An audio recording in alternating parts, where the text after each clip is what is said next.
ਨਾਮ ਵਾਹਿਗੁਰੂ।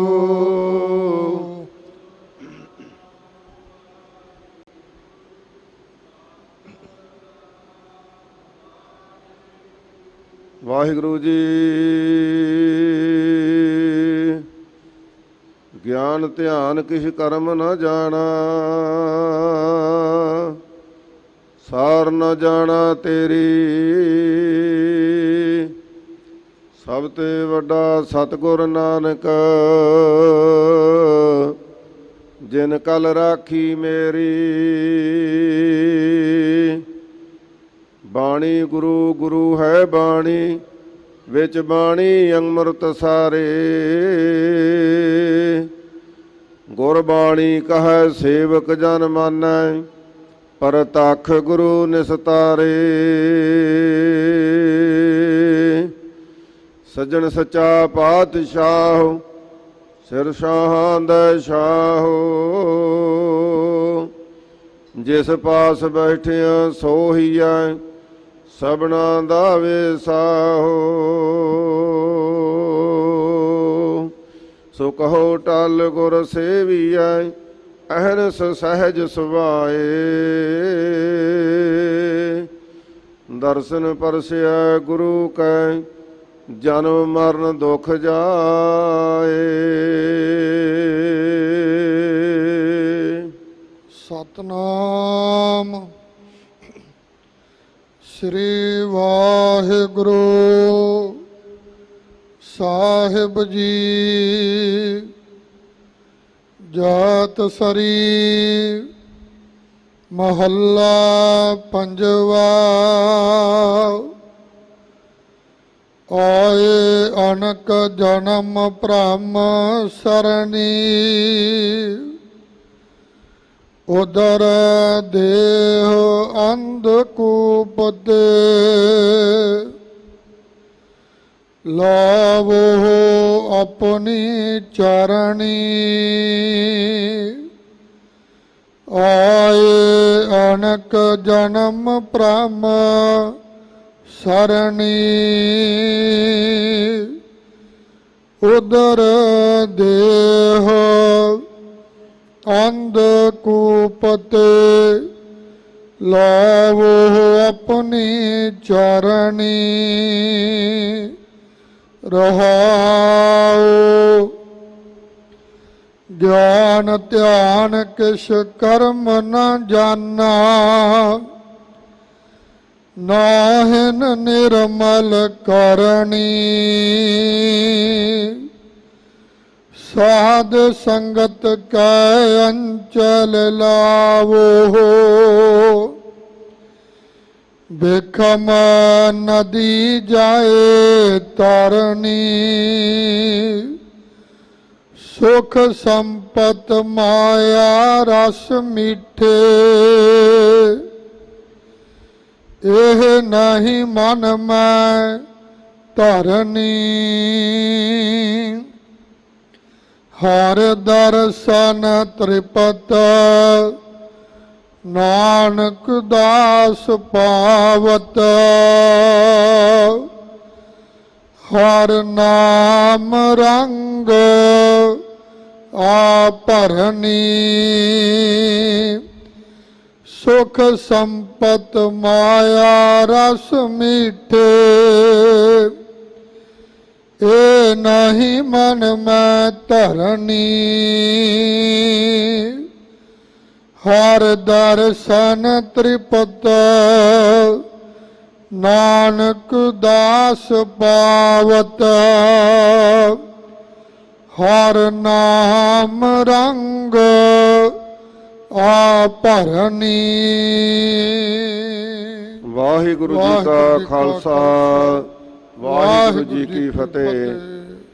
ਸਤਿਗੁਰੂ ਗਰੀਬ ਨਵਾਜ, ਪਤਿਤ ਪਾਵਨ ਭਗਤ ਵਛਲ ਕਿਰਪਾ ਦੇ ਖਜ਼ਾਨੇ, ਜੁਗੋ ਜੁਗ ਅਟਲ ਸਤਿਗੁਰੂ। ਧੰਨ ਗੁਰੂ ਗ੍ਰੰਥ ਸਾਹਿਬ ਸੱਚੇ ਪਾਤਸ਼ਾਹ ਦੀ ਪਾਵਨ ਪਵਿੱਤਰ ਹਜ਼ੂਰੀ ਅੰਦਰ ਸਰਬੱਤ ਸੰਗਤਾਂ ਨੇ ਸਤਿਗੁਰੂ ਦੇ ਦਰਸ਼ਨ ਦੀਦਾਰੇ ਕੀਤੇ ਹਨ। ਗੁਰੂ ਕੀ ਬਾਣੀ ਦਾ ਮਨੋਹਰ ਕੀਰਤਨ ਰਾਗੀ ਜਥੇ ਨੇ ਬਹੁਤ ਹੀ ਪ੍ਰੇਮ ਸ਼ਰਧਾ ਦੇ ਨਾਲ ਸੰਗਤਾਂ ਨੂੰ ਸਰਵਣ ਕਰਵਾਇਆ ਹੈ। ਹਜ਼ੂਰ ਦਾ ਹੁਕਮ ਹੈ, ਕੀਰਤਨ ਨਿਰਮੋਲਕ ਹੀਰਾ। ਇਹ ਬੇਕੀਮਤਾ ਹੀਰਾ ਹੈ। ਦੁਨੀਆ ਦੇ ਹੀਰਿਆਂ ਦੀ ਕੀਮਤ ਪੈ ਜਾਂਦੀ ਆ, ਪਰ ਪਰਮਾਤਮਾ ਦੇ ਨਾਮ ਦੀ ਕੀਰਤੀ ਜਿਹੜੀ ਹੈ, ਇਸ ਦੀ ਕੋਈ ਕੀਮਤ ਨਹੀਂ। ਐਸਾ ਹੀਰਾ ਹੈ, ਆਨੰਦ ਗੁਣੀ ਗਹੀਰਾ। ਕਹਿੰਦੇ ਬੇਅੰਤੀ ਆਨੰਦ ਦੇਣ ਵਾਲਾ ਗੁਣਾਂ ਦਾ ਖਜ਼ਾਨਾ ਹੈ ਗੁਰੂ ਕਾ ਕੀਰਤਨ।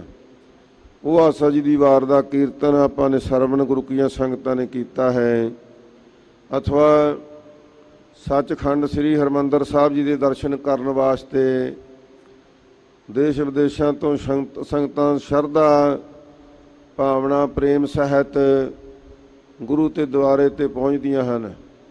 ਬੇਅੰਤ ਸੰਗਤਾਂ ਪਹੁੰਚੀਆਂ ਹੋਈਆਂ ਹਨ, ਜਿਨ੍ਹਾਂ ਨੇ ਦਰਸ਼ਨ ਦੀਦਾਰਿਆਂ ਦਾ ਆਨੰਦ ਮਾਣਿਆ, ਗੁਰੂ ਕੇ ਸਰੋਵਰ ਵਿੱਚ ਇਸ਼ਨਾਨ ਕੀਤਾ। ਆਓ ਹੁਣ ਕਥਾ ਦਾ ਸਮਾਂ ਆਇਆ ਹੈ, ਜੋ ਨਿਤ ਦੀ ਮਰਜ਼ਾਦਾ ਹੈ, ਉਸ ਮੁਤਾਬਕ ਹੁਣ ਕਥਾ ਦਾ ਸੁਭਾਗ ਸਮਾਂ ਹੈ। ਹਜ਼ੂਰ ਦਾ ਹੁਕਮ ਹੈ, ਸੁਣ ਹਰ ਕਥਾ ਉਤਾਰੀ ਮੈਲ, ਮਹਾ ਪਨੀਤ ਭਏ ਸੁਖ ਸੈਲ। ਕਿ ਭਾਈ ਐਸੀ ਗੁਰੂ ਕੀ ਮਹਿਮਾ ਹੈ, ਗੁਰੂ ਕੀ ਕਥਾ ਹੈ, ਇਸ ਦੇ ਨਾਲ ਸਾਡੇ ਮਨ ਦੀ ਮੈਲ ਲੈਂਦੀ ਹੈ। ਕਠੋਰ ਤੋਂ ਕਠੋਰ ਮਨ ਵੀ ਗੁਰੂ ਕਾ ਇਤਿਹਾਸ ਸੁਣ ਕੇ, ਗੁਰੂ ਕੀ ਮਹਿਮਾ ਸੁਣ ਕੇ, ਗੁਰੂ ਕੀ ਵਡਿਆਈ ਸੁਣ ਕੇ, ਗੁਰੂ ਕੀਆਂ ਸ਼ਕਤੀਆਂ ਸੁਣ ਕੇ, ਗੁਰੂ ਦੀ ਐਸੀ ਸਾਧ ਸੰਗਤ ਕਿਰਪਾ ਸੁਣ ਕੇ ਕਿ ਜੋ ਸ਼ਰਨ ਆਵੈ ਤਿਸ ਕੰਠ ਲਾਵੈ, ਬਿਰਦ ਸੁਆਮੀ ਸੰਦਾ, ਮਨ ਵਿੱਚ ਚਾਅ ਪੈਦਾ ਹੁੰਦਾ ਹੈ ਕਿ ਐਸੇ ਗੁਰੂ ਨੂੰ ਕਿਵੇਂ ਮਿਲੀਏ, ਐਸੇ ਗੁਰੂ ਦੀ ਬਾਣੀ ਕਿਵੇਂ ਪੜ੍ਹੀਏ। ਜਿਨ੍ਹਾਂ ਗੁਰਮੁਖ ਪਿਆਰਿਆਂ ਨੇ, ਸੰਤਾਂ ਭਗਤਾਂ ਨੇ ਗੁਰੂ ਕੀ ਬਾਣੀ ਪੜ੍ਹੀ, ਉਹ ਕਿੰਨੀਆਂ ਉੱਚ ਪਦਵੀਆਂ ਤੇ ਪਹੁੰਚੇ, ਪਰਮਾਤਮਾ ਨਾਲ ਅਭੇਦਤਾ ਪ੍ਰਾਪਤ ਕੀਤੀ, ਬੇਅੰਤ ਗੁਣਾਂ ਦੇ ਉਹ ਵੀ ਖਜ਼ਾਨੇ ਬਣ ਗਏ। ਸੋ ਇਸ ਕਰਕੇ ਇਹ ਗੁਰੂ ਕੀ ਕਥਾ ਦਾ ਸਮਾਂ ਆਇਆ ਭਾਈ। ਆਓ ਸ਼ਰਧਾ ਪ੍ਰੇਮ ਸਹਿਤ ਗੁਰੂ ਕੀ ਬਾਣੀ, ਜੋ ਅੱਜ ਸੱਚਖੰਡ ਸ੍ਰੀ ਹਰਿਮੰਦਰ ਸਾਹਿਬ ਤੋਂ ਬਖਸ਼ਿਸ਼ ਕੀਤਾ ਹੋਇਆ ਸ੍ਰੀ ਮੁਖਵਾਕ ਸ਼ਹੀਦਾਂ ਦੇ ਸਰਤਾਜ ਪੰਚਮ ਪਾਤਸ਼ਾਹ ਗੁਰੂ ਅਰਜਨ ਦੇਵ ਮਹਾਰਾਜ ਸੱਚੇ ਪਾਤਸ਼ਾਹ ਜੀ ਨੇ ਕਿਰਪਾ ਕਰਕੇ ਸਰਬੱਤ ਜੀਆਂ ਦੀ ਕਲਿਆਣ ਵਾਸਤੇ ਇਹ ਮਹਾਨ ਬਖਸ਼ਿਸ਼ ਕੀਤੀ ਹੈ, ਮਹਾਨ ਉਪਦੇਸ਼ ਬਖਸ਼ਿਸ਼ ਕੀਤਾ ਹੈ। ਆਓ ਪ੍ਰੇਮ ਸਹਿਤ ਸਰਵਣ ਕਰੀਏ। ਸਤਨਾਮ ਸ੍ਰੀ ਵਾਹਿਗੁਰੂ ਸਾਹਿਬ ਜੀ। ਜਾਤ ਸਰੀ ਮਹੱਲਾ ਪੰਜਵਾ। ਸੋ ਜੈਤਸਰੀ ਜੋ ਰਾਗ ਹੈ, ਇਹ ਮੱਧ ਦਾ ਰਾਗ ਹੈ। ਕਤੀਆਂ ਰਾਗਾਂ ਦੇ ਮੱਧ ਦਾ ਰਾਗ ਜੈਤਸਰੀ ਰਾਗ ਹੈ। ਸਤਿਗੁਰੂ ਪਾਤਸ਼ਾਹ ਜੀ ਨੇ ਮਿਹਰ ਕੀਤੀ, ਕਿਰਪਾ ਕੀਤੀ ਹੈ। ਇਸ ਮੱਧ ਦੇ ਰਾਗ ਵਿੱਚ ਪੰਚਮ ਪਾਤਸ਼ਾਹ ਜੀ ਆਪ ਬਖਸ਼ਿਸ਼ਾਂ ਕਰ ਰਹੇ ਹਨ।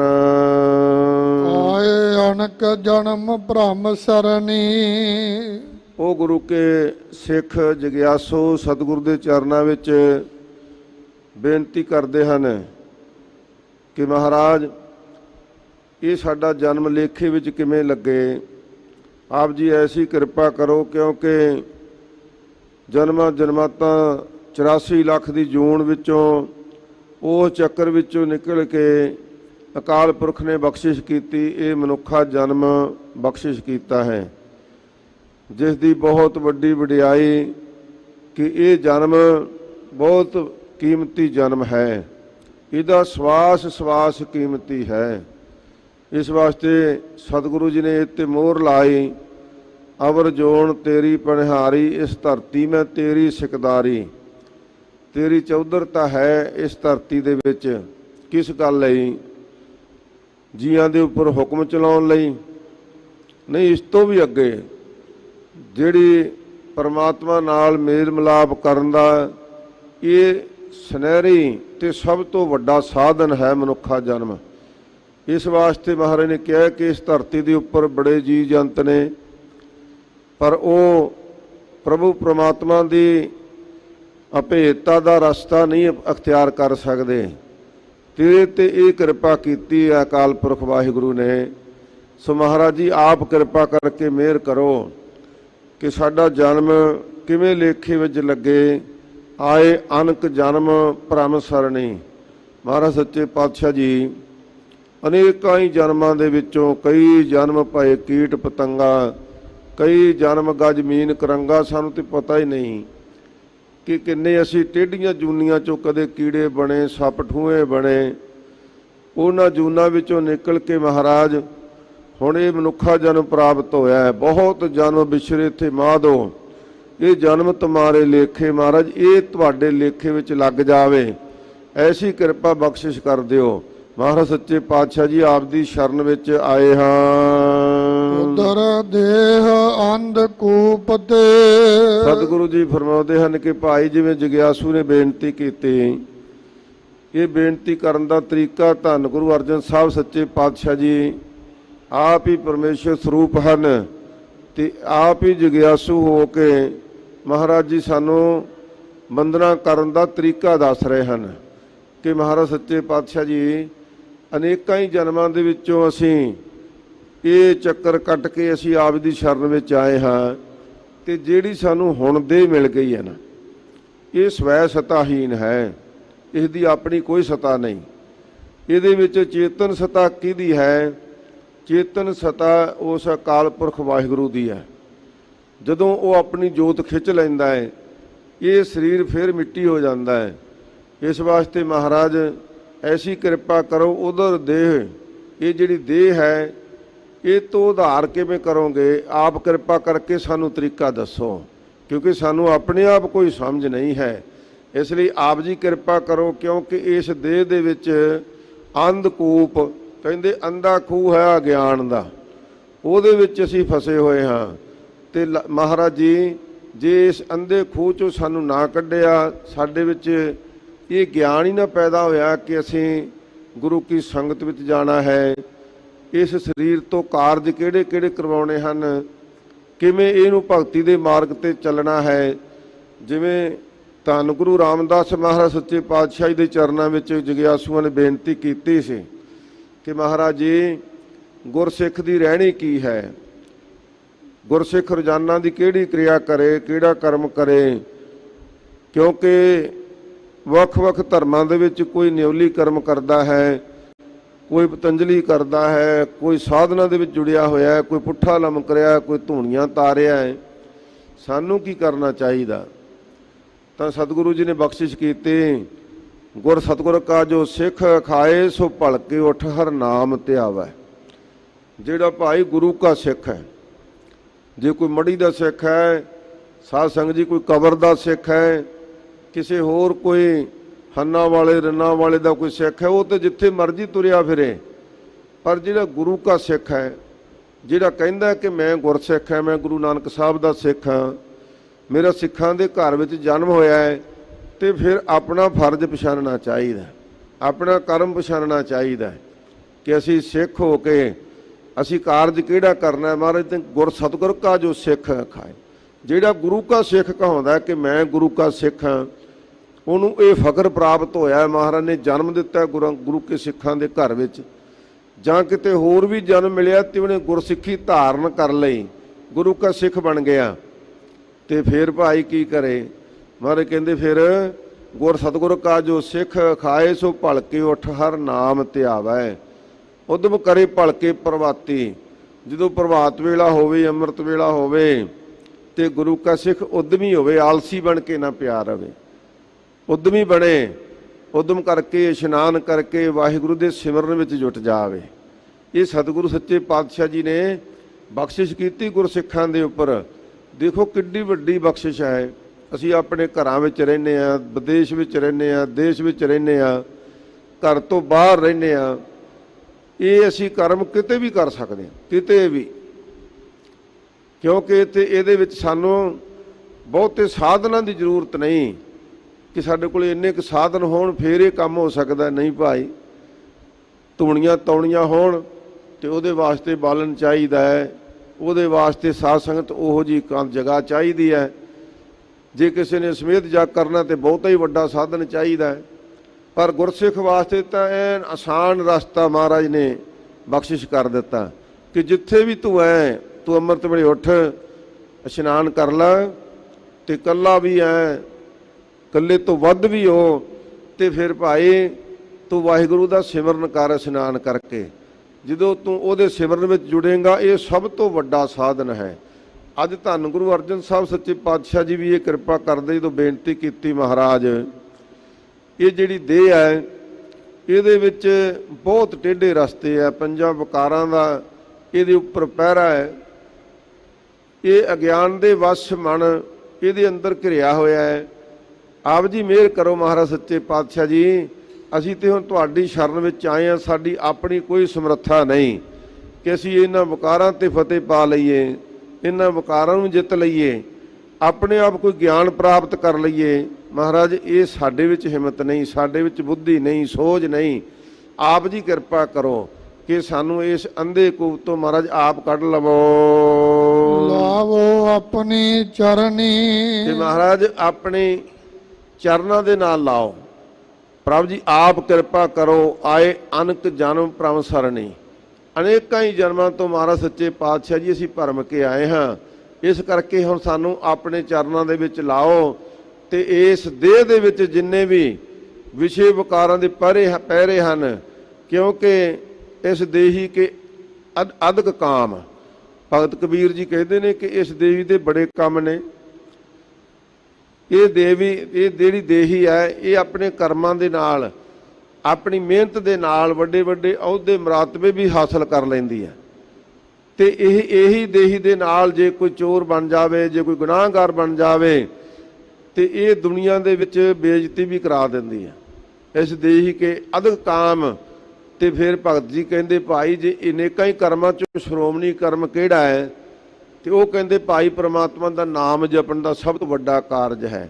ਇਸ ਲਈ ਮਹਾਰਾਜ ਇਸ ਅਗਿਆਨ ਦੇ ਗਾੜੇ ਅੰਧੇਰੇ ਚੋਂ ਕੱਢ ਕੇ ਗਿਆਨ ਅੰਜਨ ਗੁਰ ਦੀਆ, ਅਗਿਆਨ ਅੰਧੇਰ ਬਨਾਸ।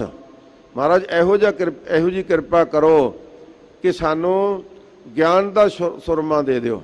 ਸਾਡੀਆਂ ਅੱਖਾਂ ਵਿੱਚ, ਸਾਡੀ ਮੱਤ ਤੇ ਬੁੱਧ ਰੂਪ ਅੱਖਾਂ ਵਿੱਚ ਮਹਾਰਾਜ ਗਿਆਨ ਦਾ ਸੁਰਮਾ ਦੇ ਕੇ ਇਹੋ ਜਿਹਾ ਗਿਆਨ ਪ੍ਰਕਾਸ਼ ਕਰ ਦਿਓ ਕਿ ਸਾਨੂੰ ਜਿੱਧਰ ਵੀ ਅਸੀਂ ਦੇਖੀਏ ਉਧਰ ਤੇਰਾ ਹੀ ਵਾਸਾ ਦਿਸੇ।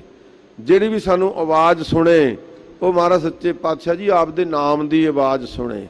ਕਿਉਂਕਿ ਸਤਿਗੁਰੂ ਨੇ ਬੇਅੰਤ ਆਪਾਂ ਨੂੰ ਉਦਾਹਰਨਾਂ ਦੇ ਕੇ ਫਰਮਾਇਆ ਨਾ ਕਿ ਜਦੋਂ ਇਹ ਅਵਸਥਾ ਬਣ ਜਾਂਦੀ ਹੈ ਤੇ ਫਿਰ ਜਿੱਧਰ ਵੀ ਵੇਖਦਾ ਹੈ ਉਧਰ ਪ੍ਰਮਾਤਮਾ ਦਾ ਸਰੂਪ ਦਿਸਦਾ ਹੈ। ਤੇ ਜੋ ਕੁਝ ਸੁਣਦਾ ਹੈ, ਜੋ ਬੋਲਤ ਹੈ ਮ੍ਰਿਗ ਮੀਨ ਪਖੇਰੋ, ਸੋ ਬਿਨ ਜਾਪਤ ਹੈ ਨਹੀਂ ਹੋਰ। ਉਹਨਾਂ ਦਾ ਜਾਪ ਜਿੰਨੇ ਪੰਛੀ ਜੰਗਲ ਦੇ ਵਿੱਚ ਬੋਲਦੇ ਨੇ ਉਹ ਮਹਾਰਾਜ ਤੇਰਾ ਹੀ ਨਾਮ ਜਪਦੇ ਨੇ। ਇਹ ਅਵਸਥਾ ਬਣ ਜਾਵੇ, ਐਸੀ ਕਿਰਪਾ ਕਰ ਦਿਓ। ਆਪਣੇ ਚਰਨਾਂ ਦੇ ਨਾਲ ਨਾਮ ਰੂਪ ਪੱਲੇ ਨਾਲ ਜੋੜ ਲਓ ਮਹਾਰਾਜ। ਵਿਸ਼ਰਾਮ ਦੇ ਕੇ ਕਿਰਪਾ ਕਰ ਰਹੇ ਹਨ ਸਤਿਗੁਰੂ ਜੀ। ਗਿਆਨ ਧਿਆਨ ਕਿਛ ਕਰਮ ਨ ਜਾਣਾ। ਸਤਿਗੁਰੂ ਜੀ ਕਹਿੰਦੇ ਇਹ ਜਗਿਆਸੂ ਤੂੰ ਆਪਣੀ ਸਮਝ ਦੇ ਨਾਲ ਇਹੋ ਜਿਹੇ ਕਰਮ ਕਰ ਜਿਹਦੇ ਨਾਲ ਤੇਰੀ ਅਭੇਦਤਾ ਪ੍ਰਭੂ ਦੇ ਨਾਲ ਹੋ ਜਾਵੇ, ਤੇਰੀ ਦੁਨੀਆ 'ਚ ਵੀ ਜੈ ਜੈਕਾਰ ਹੋਵੇਗੀ। ਪਰ ਜਗਿਆਸੂ ਹੱਥ ਜੋੜ ਕੇ ਬੇਨਤੀ ਕਰਦਾ ਮਹਾਰਾਜ ਜੀ, ਗਿਆਨ ਧਿਆਨ ਕਿਛ ਕਰਮ ਨਾ ਜਾਣਾ। ਸਾਡੇ ਵਿੱਚ ਮਹਾਰਾਜ ਕੋਈ ਨਿਰਗੁਣ ਦਾ ਗਿਆਨ ਨਹੀਂ, ਸਰਗੁਣ ਦਾ ਧਿਆਨ ਕੋਈ ਨਹੀਂ ਮਹਾਰਾਜ ਅਸੀਂ ਧਰ ਸਕਦੇ। ਸਾਡੇ ਵਿੱਚ ਇਹ ਸੋਝੀ ਹੋਈ ਨਹੀਂ, ਅਸੀਂ ਆਪ ਜੀ ਦਾ ਧਿਆਨ ਵੀ ਨਹੀਂ ਧਰ ਸਕਦੇ ਕਿਉਂਕਿ ਅਸੀਂ ਜਾਣਦੇ ਨਹੀਂ, ਸਾਨੂੰ ਸਮਝ ਨਹੀਂ ਹੈ। ਨਾਹਿਨ ਨਿਰਮਲ ਕਰਨੀ। ਮਹਾਰਾਜ ਸੱਚੇ ਪਾਤਸ਼ਾਹ ਜੀ ਰੋਜ਼ ਦੀ ਕਰਨੀ, ਸਾਡੀ ਰੋਜ਼ ਦੀ ਜਿਹੜੀ ਕਮਾਈ ਹੈ, ਰੋਜ਼ ਦਾ ਕਰਮ ਹੈ, ਕੰਮ ਹੈ, ਉਹ ਵੀ ਨਿਰਮਲ ਨਹੀਂ, ਉਹ ਵੀ ਚੰਗਾ ਨਹੀਂ। ਕਿਹੋ ਜਿਹਾ ਕਰਮ ਹੈ? ਹਜ਼ੂਰ ਦੇ ਸਨਮੁਖ ਹੱਥ ਜੋੜ ਕੇ ਜਗਿਆਸੂ ਬੇਨਤੀ ਕਰਦਾ ਹੈ ਮਹਾਰਾਜ ਸਾਡਾ ਕਰਮ ਸੁਣਨਾ ਹੈ। ਸਾਡਾ ਤੇ ਕਰਮ ਬਹੁਤਾ ਹੀ ਮੰਦ ਕਰਮ ਹੈ। ਜੇ ਕਰਨੀ ਹੋਵੇ ਸ਼ਰਮਿੰਦਾ ਇਹ ਕਮਾਨੀ ਰੀਤ। ਮਹਾਰਾਜ ਇਹੋ ਜਿਹੀ ਅਸੀਂ ਰੀਤ ਅਪਣਾ ਲਈ ਜਿਹਦੇ ਨਾਲ ਸ਼ਰਮਿੰਦਗੀ ਹੋਈ ਪੱਲੇ ਪੈਂਦੀ ਹੈ। ਕਿਉਂ ਭਾਈ ਕਿਹੋ ਜਿਹੇ ਕਰਮ ਕਰਦੇ ਹੋ? ਕਹਿੰਦੇ ਸੰਤ ਕੀ ਨਿੰਦਾ ਸਾਧਤ ਕੀ ਪੂਜਾ, ਇਹ ਦਿਹੜੀ ਵਿਪਰੀਤ। ਮਹਾਰਾਜ ਆ ਅਸੀਂ ਰੀਤੀ ਫੜ ਲਈ। ਜਿੱਥੇ ਵੀ ਇਕੱਠੇ ਹੁੰਦੇ ਆ ਸੰਤਾਂ ਦੀ ਨਿੰਦਾ ਕਰਦੇ ਆ, ਸੰਤਾਂ ਨੂੰ ਬੁਰਾ ਭਲਾ ਕਹਿੰਦੇ ਹਾਂ। ਤੇ ਸਾਖਤ ਜਿਹੜੇ ਲੋਕ ਆ ਉਹਨਾਂ ਦੀਆਂ ਬੜੀਆਂ ਉਪਮਾ, ਉਹਨਾਂ ਦੀਆਂ ਬੜੀਆਂ ਵਡਿਆਈਆਂ ਕਰਦੇ ਹਾਂ। ਇਹ ਮਹਾਰਾਜ ਰੀਤ ਤਾਂ ਹੈ ਨਹੀਂ ਸੀ, ਹੈ ਤਾਂ ਵਿਪਰੀਤ ਉਲਟੀ ਰੀਤ ਹੈ ਇਹ, ਪਰ ਅਸੀਂ ਇਸ ਨੂੰ ਗ੍ਰਹਿਣ ਕੀਤਾ ਹੋਇਆ। ਕਿਉਂ ਕੀਤਾ ਭਾਈ? ਗਿਆਨ ਧਿਆਨ ਕਿਛ ਕਰਮ ਨਾ ਜਾਣਾ। ਕਿਉਂਕਿ ਮਹਾਰਾਜ ਨਾ ਤੇ ਸਾਨੂੰ ਗਿਆਨ ਹੈ ਤੇ ਨਾ ਹੀ ਕਦੇ ਧਿਆਨ ਧਰਿਆ, ਬਾਣੀ ਦਾ ਨਾਮ ਦਾ ਸਿਮਰਨ ਦਾ ਕਦੇ ਧਿਆਨ ਧਰਿਆ ਹੀ ਨਹੀਂ, ਜਿਹੜਾ ਉਹਦਾ ਆਨੰਦ ਸੀ ਕਦੇ ਲਿਆ ਹੀ ਨਹੀਂ। ਸਾਰੀ ਸੰਗਤ ਲਿਓ ਆਨੰਦ ਭਾਈ, ਸਾਰੇ ਗੱਜ ਕੇ ਬੋਲਿਓ ਸਤਨਾਮ ਵਾਹਿਗੁਰੂ, ਸਤਨਾਮ ਵਾਹਿਗੁਰੂ,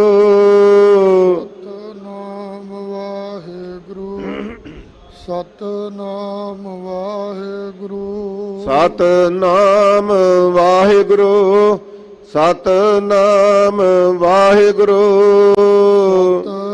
ਸਤਨਾਮ ਵਾਹਿਗੁਰੂ, ਸਤਨਾਮ ਵਾਹਿਗੁਰੂ, ਸਤਨਾਮ ਵਾਹਿਗੁਰੂ, ਸਤਨਾਮ ਵਾਹਿਗੁਰੂ, ਸਤਨਾਮ ਵਾਹਿਗੁਰੂ, ਸਤਨਾਮ ਵਾਹਿਗੁਰੂ। ਮਹਾਰਾਜ ਜੀ ਆਹ ਕਰਨੀ ਸਾਨੂੰ ਬਖਸ਼ ਦਿਓ।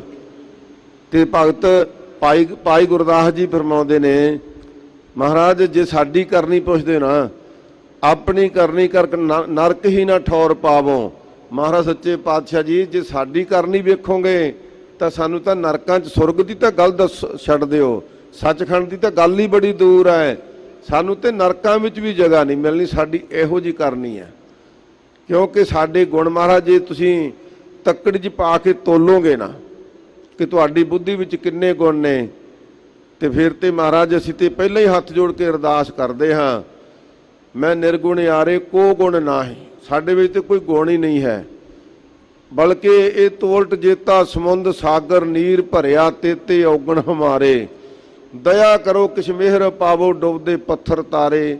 ਮਹਾਰਾਜ ਇਹ ਤੇ ਆਪ ਜੀ ਦੀ ਵਡਿਆਈ ਅਸੀਂ ਸਰਵਣ ਕੀਤੀ ਹੈ। ਪਸ਼ੂ ਪ੍ਰੇਤ ਮੁੱਦ ਕੋ ਤਾਰੇ, ਪਾਹਣ ਪਾਰ ਉਤਾਰੇ, ਨਾਨਕ ਦਾਸ ਤੇਰੀ ਸਰਨਾਈ ਸਦਾ ਸਦਾ ਬਲਿਹਾਰੇ। ਮਹਾਰਾਜ ਇਹੀ ਤੇ ਆਪ ਜੀ ਦਾ ਗੁਣ ਹੈ, ਇਹੀ ਤਾਂ ਆਪ ਜੀ ਦਾ ਪਰਉਪਕਾਰ ਹੈ।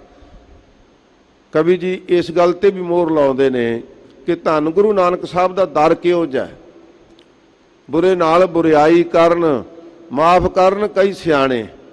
ਬੁਰੇ ਨਾਲ ਬੁਰਿਆਈ ਤੇ ਆਮ ਹੀ ਕਰਦੇ ਨੇ, ਇਹ ਆਮ ਲੋਕਾਂ ਦਾ ਸੁਭਾਅ ਹੈ। ਤੇ ਜਿਹੜੇ ਥੋੜੇ ਜਿਹੇ ਸਿਆਣੇ ਬੰਦੇ ਉਹ ਕਹਿੰਦੇ ਛੱਡੋ ਭਾਈ ਇਹ ਤੇ ਬੁਰਾ ਬੰਦਾ ਹੈ, ਇਹਨੂੰ ਛੱਡੋ, ਇਹਨੂੰ ਮਾਫ ਕਰ ਦਿਓ। ਬੁਰੇ ਨਾਲ ਫਿਰ ਨੇਕੀ ਕਰਨੀ ਇਹ ਗੁਰੂ ਨਾਨਕ ਜਾਣੇ। ਸੱਜਣ ਠੱਗ ਵਰਗੇ ਵਲੀ ਕੰਧਾਰੀਆਂ ਨੂੰ ਗੁਰੂ ਕੇ ਚਰਨਾਂ ਨਾਲ ਜੋੜ ਦੇਣਾ, ਨਾਮ ਦੇ ਨਾਲ ਜੋੜ ਕੇ ਨਿਹਾਲ ਕਰ ਦੇਣਾ, ਇਹ ਤੇ ਧੰਨ ਗੁਰੂ ਨਾਨਕ ਸਾਹਿਬ ਦੇ ਪਰਉਪਕਾਰ ਨੇ। ਗੁਰੂ ਕੇ ਦਰ ਦੀ ਇਹ ਮਹਿਮਾ ਹੈ। ਇਸ ਕਰਕੇ ਮਹਾਰਾਜ ਸੱਚੇ ਪਾਤਸ਼ਾਹ ਜੀ ਅਸੀਂ ਨਾ ਕੋਈ ਗਿਆਨ ਜਾਣਦੇ, ਨਾ ਕੋਈ ਧਿਆਨ ਧਰਨਾ ਜਾਣਦੇ ਹਾਂ।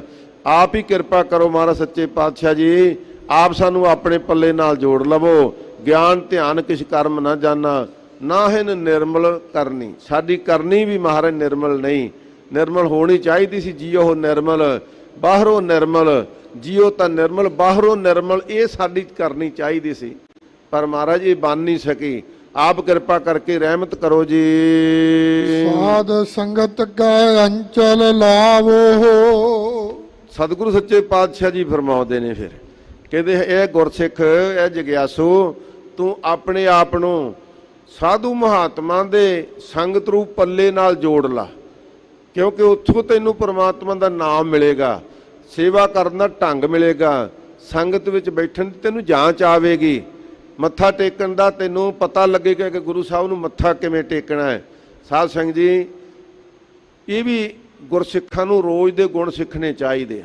ਅਸੀਂ ਗੁਰੂ ਕੀ ਸੰਗਤ ਵਿੱਚ ਕਿਵੇਂ ਆਉਣਾ ਹੈ, ਗੁਰੂ ਸਾਹਿਬ ਨੂੰ ਮੱਥਾ ਕਿਵੇਂ ਟੇਕਣਾ ਹੈ, ਸੰਗਤ ਵਿੱਚ ਕਿਵੇਂ ਬਹਿਣਾ ਹੈ, ਇਹ ਗੁਣ ਆਉਣੇ ਚਾਹੀਦੇ। ਕਿਉਂਕਿ ਗੁਰਸਿੱਖ ਨੂੰ ਵੇਖ ਕੇ ਹੀ ਜਿਹੜੇ ਹੋਰ ਮਤਾਂ ਦੇ ਵਿਅਕਤੀ ਹਨ ਉਹਨਾਂ ਨੂੰ ਵੀ ਇਹ ਸਮਝ ਪਵੇ ਕਿੰਨੇ ਸਿਆਣੇ ਗੁਰਸਿੱਖ ਨੇ। ਜਦੋਂ ਅਸੀਂ ਗੁਰੂ ਕੇ ਦੁਆਰੇ ਤੇ ਆਉਂਦੇ ਹਾਂ, ਦੋਵੇਂ ਹੱਥ ਜੋੜ ਕੇ, ਦੋਵੇਂ ਹੱਥ ਧਰਤੀ ਤੇ ਲਾ ਕੇ, ਮਸਤਕ ਧਰਤੀ ਤੇ ਲਾ ਕੇ, ਇਹ ਸਮਝ ਕੇ ਕਿ ਅਸੀਂ ਦਸਾਂ ਹੀ ਪਾਤਸ਼ਾਹੀਆਂ ਦੇ ਚਰਨਾਂ ਦੇ ਵਿੱਚ ਸਿਰ ਰੱਖ ਕੇ ਮੱਥਾ ਟੇਕ ਰਹੇ ਹਾਂ। ਇਸ ਸ਼ਰਧਾ ਦੇ ਨਾਲ ਸਤਿਗੁਰੂ ਜੀ ਨੂੰ ਮੱਥਾ ਟੇਕਣਾ। कई भाई बुक जिहा कर लेंदे आ, कई पल्ला कर लेंदे आ। इत्थे ते भाई असी बुद्धि रूप पल्ला सतगुरु के चरणों में खिलारना कि महाराज आ साडी बुद्धि आप दे चरणों में जोड़ लवो। ये विखावे करन दी लोड़ नहीं कि असी वड्डा सारा पल्ला करके देखीए भी इत्थों कुछ लैना, असी सानू की देना। सतगुरु वैसे ही झोलियां भर देण वेला ते छोटे आ पल्ले साडे, ਜਿਹੜੇ ਅਸੀਂ पल्ले अड्डदे आ ना, ਅਸੀਂ बुक करते हाँ दोवें हथ जोड़ के ਅਸੀਂ कुछ मंगते तो बहुत छोटा है। तेरे ते गुण बहुते है महाराज, इस करके छोटा जिहा पल्ला नहीं अड्डना। महाराज सच्चे पातशाह के चरणों च मत्था टेक के बेअंत गुणां के खजाने तो दाता मंगणियां ते जदों मत्था टेक के उठ खड़े होए ते ये समझना कि सतगुरु पातशाह जी ने साडे शीश ते हथ रखिया होया है। ते फिर साध संगत साडी जिहड़ी नज़र है ना वो भी मैली नहीं होवेगी, क्योंकि सतगुरु ने रहतनामिਆਂ ਵਿੱਚ ਸਾਨੂੰ बड़ा कुछ समझाया होया है कि संगत ਵਿੱਚ आके ਧੀਆਂ ਭੈਣਾਂ ਦੇ ਸਰੂਪ नहीं तकने, संगत ਵਿੱਚ आके ਗੱਲਾਂ ਬਾਤਾਂ नहीं करनियां, निंदा चुगली नहीं करनी, अपने आप ਨੂੰ ਸਾਧ ਕੇ ਇੱਥੋਂ तक कि अपने मन ਨੂੰ भी काबू ਵਿੱਚ रखना है कि ये होर ही ਥਾਵਾਂ ਤੇ ਨਿਭਾਉਂਦਾ ਫਿਰੇ। ਅਸੀਂ संगत ਵਿੱਚ ਬੈਠੇ ਆਂ ਤੇ ਮਨ ਕਿਤੇ ਕੁਸੰਗਤ ਵਿੱਚ ਤੁਰਿਆ ਫਿਰਦਾ ਹੋਵੇ, ਇਹਨੂੰ ਵੀ ਰੋਕ ਕੇ ਰੱਖਣਾ। ਜਦੋਂ ਅਸੀਂ ਮੱਥਾ ਟੇਕ ਕੇ ਉੱਠੇ ਤੇ ਫਿਰ ਪਿਛਾਂਹ ਨੂੰ ਮੁੜੇ ਤੇ ਮਨ ਵਿੱਚ ਬਹੁਤ ਸ਼ਰਧਾ ਰੱਖਣੀ ਕਿ ਸਤਿਗੁਰੂ ਪਾਤਸ਼ਾਹ ਜੀ ਦਾ ਹੱਥ ਸਾਡੀ ਕੰਡ ਤੇ ਆ, ਸਾਡੀ ਕੰਡ ਤੇ ਹੱਥ ਰੱਖਿਆ ਹੋਇਆ ਮਹਾਰਾਜ ਨੇ। ਤੇ ਫਿਰ ਜਿੱਥੇ ਜਗ੍ਹਾ ਮਿਲੇ ਇੱਕ ਸਾਡਾ ਸੁਭਾਅ ਬਣ ਗਿਆ ਵੀ ਭਾਵੇਂ ਸਭ ਤੋਂ ਲੇਟ ਸੰਗਤ ਵਿੱਚ ਆਈਏ ਪਰ ਬਹਿਣਾ ਸਭ ਤੋਂ ਮੂਹਰੇ, ਕਈਆਂ ਨੂੰ ਧੱਕੇ ਮਾਰਨੇ, ਕਈਆਂ ਨੂੰ ਗੋਡੇ ਮਾਰਨੇ, ਆਪਣਾ ਥਾਂ ਬਣਾਉਣਾ ਕਿ ਮੈਂ ਮੂਹਰੇ ਆ ਜਾਵਾਂ ਮੇਰੀ ਫੋਟੋ ਆ ਜਾਏਗੀ। ਨਹੀਂ ਭਾਈ, संगत विच आके तो ये सब कुछ त्याग देना चाहिए। जिथे जगह मिले उत्थे बह के गुरु की बाणी का जस सुनना चाहिए। ये महाराज सच्चे पातशाह जी ने सानू तरीके दसे हैं। इस वास्ते सतगुरु पातशाह जी भी कृपा करते हैं कि यह गुरु के सिखा जे तू चाहना तेरा ये जन्म सफला होवे फिर तो साध संगत के पल्ले विच, साध संगत रूप पल्ले विच अपने आप नू जोड़ ला। पल्ला एक इहो जी चीज़ है भाई, ये एक दूजे का बंधन करने वाला पल्ला है। जो असी किसी साधु महात्मा का पल्ला फड़ लिया ना, समझ लो जे असी हिरदे विच शरधा रख के पल्ला फड़िया ना तो फिर साडा जीवन अवश्य सुधर जाएगा, गुरु के मार्ग ते चल पवेगा। सतगुरु महाराज सच्चे पातशाह जी ने सानू ये बचन फरमाए ने कि भाई गुरु के नाम जपन वाले जिहड़े नाम रसीए साधु महात्मा संत हैं उन्हां दी सेवा विच किवें जुड़ना है। दिन राती आराधो प्यारे निमख ना कीजा ढीला, संत सेवा कर भावनी लाइया त्याग मनो हठीला। अपना हठ छड्ड दे कि साधु महात्मा कहंदे भाई तू बर्तन सुण, कहंदे नहीं महाराज मैं तो तुहाडे ही कोले बैठना है, तुहाडे ही बचन सुनने हैं, तुहाडी मुट्ठी चापी कर देंगा। नहीं भाई ये नहीं, ये बचन कमाना। जे कोई बचन कमावे संतन का, इस बचन कमाना है कि भाई तू सेवा कर, तू लकड़ा पाड़, तू जाके लोह के उपर प्रसादे पका, ओहो जी सेवा करे। ये सब कुछ साडे जीवन का हिस्सा है। इस करके भाई तू अपने आप नूं साधु महात्मा के संगत रूप पल्ले विच जोड़ ला। अपने आप नूं पल्ले की किड्डी वड्डी महत्ता है। जदों आनंद कारज हुंदा ना, होर बड़े गहने हुंदे आ, बड़ियां कीमती चीज़ां हुंदियां। साध संगत उदों विआह वाले भचंगी का, विआह वाले लड़के का पल्ला ही क्यों फड़ाउणे बीबी नूं? ये पल्ला एक कीमती चीज़ है भाई। पल्ले का अर्थ बड़ा वड्डा है कि अज तो ये बीबी इस भाई दे पल्ले लग गई है तो सारी जिंदगी वो पति पत्नी के रूप में अपना घर वसाउंदे आ, जिंदगी निभाउंदे आ। ते जदों असीं किसी साधु महात्मा के पल्ले नाल जुड़ गए तो साध संगत इहो जिहा पल्ला है वो फिर जोड़ देवेगा। किहदे नाल जोड़ेगा?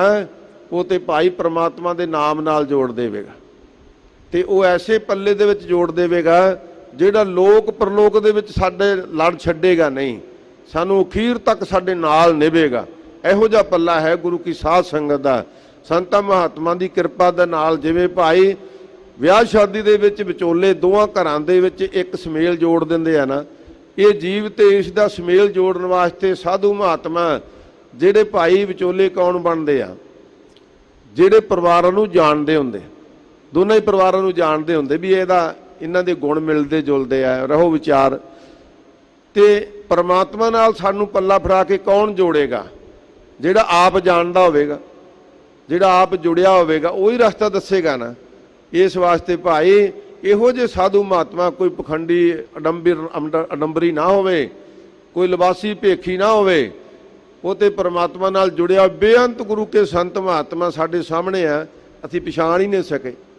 ਕਿੰਨੇ ਮਹਾਤਮਾ ਨੇ ਜਿਹੜੇ ਰੁੱਖੀਆਂ ਮਿੱਸੀਆਂ ਰੋਟੀਆਂ ਉੱਪਰ ਗੰਢਾ ਰੱਖ ਕੇ ਲੱਸੀ ਦੇ ਗਲਾਸ ਨਾਲ ਪੈਰਾਂ ਪਰ ਬੈਠੇ ਹੀ ਖਾ ਲੈਂਦੇ ਨੇ, ਸਾਰਾ ਦਿਨ ਰੋੜੀ ਕੁੱਟਦੇ ਨੇ, ਗੁਰੂ ਕੇ ਸਥਾਨਾਂ ਦੀ ਸੇਵਾ ਕਰਦੇ ਨੇ, ਉਹ ਵੀ ਨਾਲ ਨਾਲ ਨਾਮ ਜਪਾਉਂਦੇ ਨੇ।